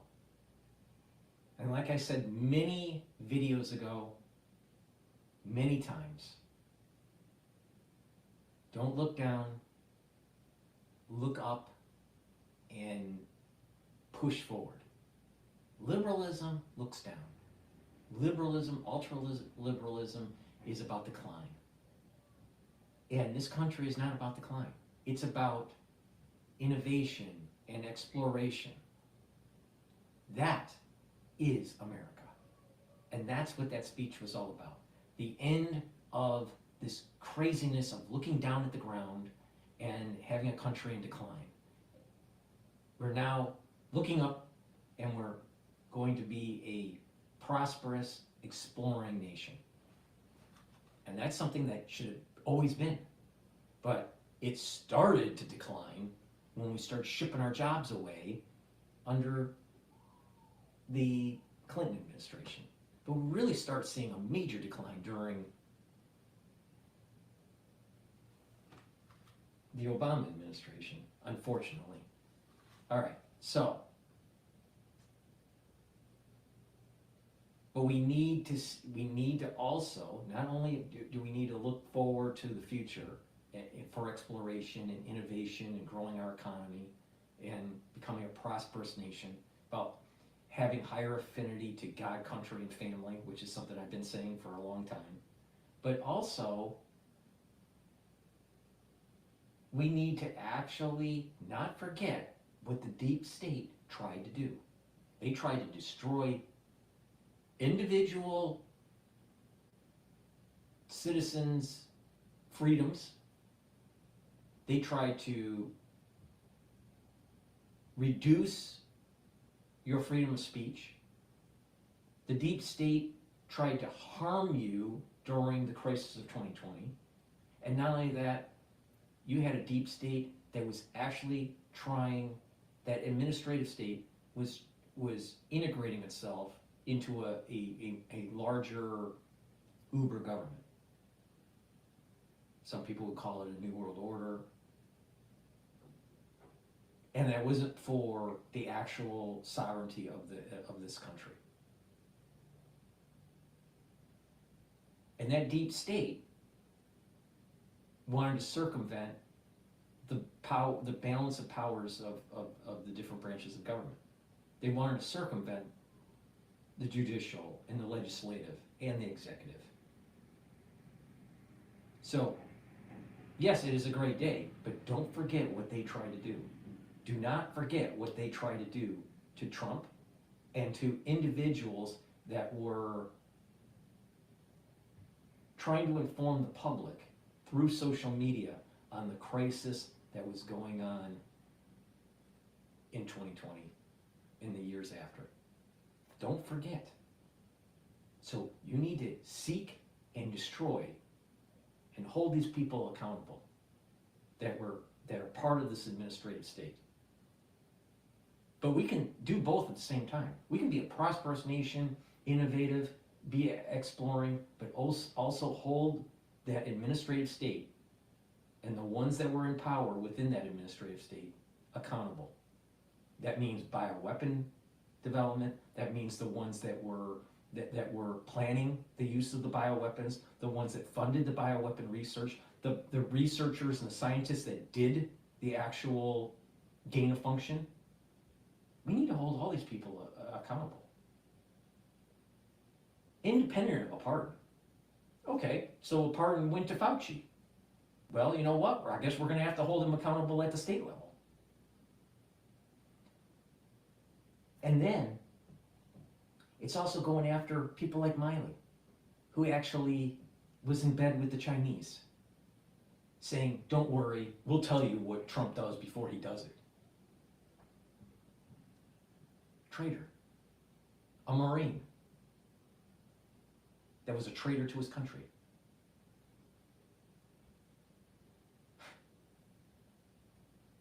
Don't forget what the deep state tried to do. They tried to kill Trump. They tried to assassinate Trump twice, that we know of. And then all the lawfare to try to demonize him and try to get him to drop out, or for the Electoral College that wouldn't vote for him. Didn't work. Now they're kissing his ass at Mar-a-Lago. All these techies, all the tech bros, they were part of the takedown of Trump when he was president and when he was doing his re-election. They all tried to take him down. Don't forget what they tried to do. Seek, destroy, and hold them accountable. It's not mutually exclusive. This country can be very prosperous, exploring, and move into new territories and become a great nation. but you can also hold the deep state accountable. Don't forget that. Do not forget what they try to do.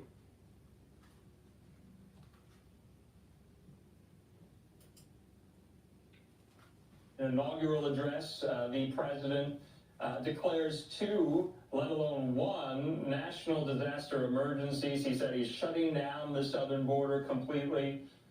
He's designating the Mexican drug cartels, he said, as foreign terror organizations. So this was a speech replete with news for those of us who cover the news. And I just thought it was really, really interesting. He started this off by saying the scales of justice will be rebalanced. He brought that up multiple times, an allusion to the lawfare that has been waged against him. Another thing to take away from this event, which is a great day, but we have a Congress, we have the Senate, we have the House of Representatives that don't listen to the will of the people. They listen to the will of K Street. They listen to the will of powerful lobbying groups and other special interests, and they don't care about the citizen. They care about the citizen only when you have to vote, when they get into office, but then they forget about you. They don't care anymore. So you have this administrative state, and then you have representatives in government that aren't really representing we, the people, the will of the people. It's the will of K Street. So you gotta hold these people accountable. Don't forget what we just went through. 2024, November, during the election, America, in the aggregate, held the line for freedom and prosperity. But don't forget what the deep state tried to do to your freedoms and to Donald J. Trump. And everyone that was tied to him. Don't forget. And don't forgive.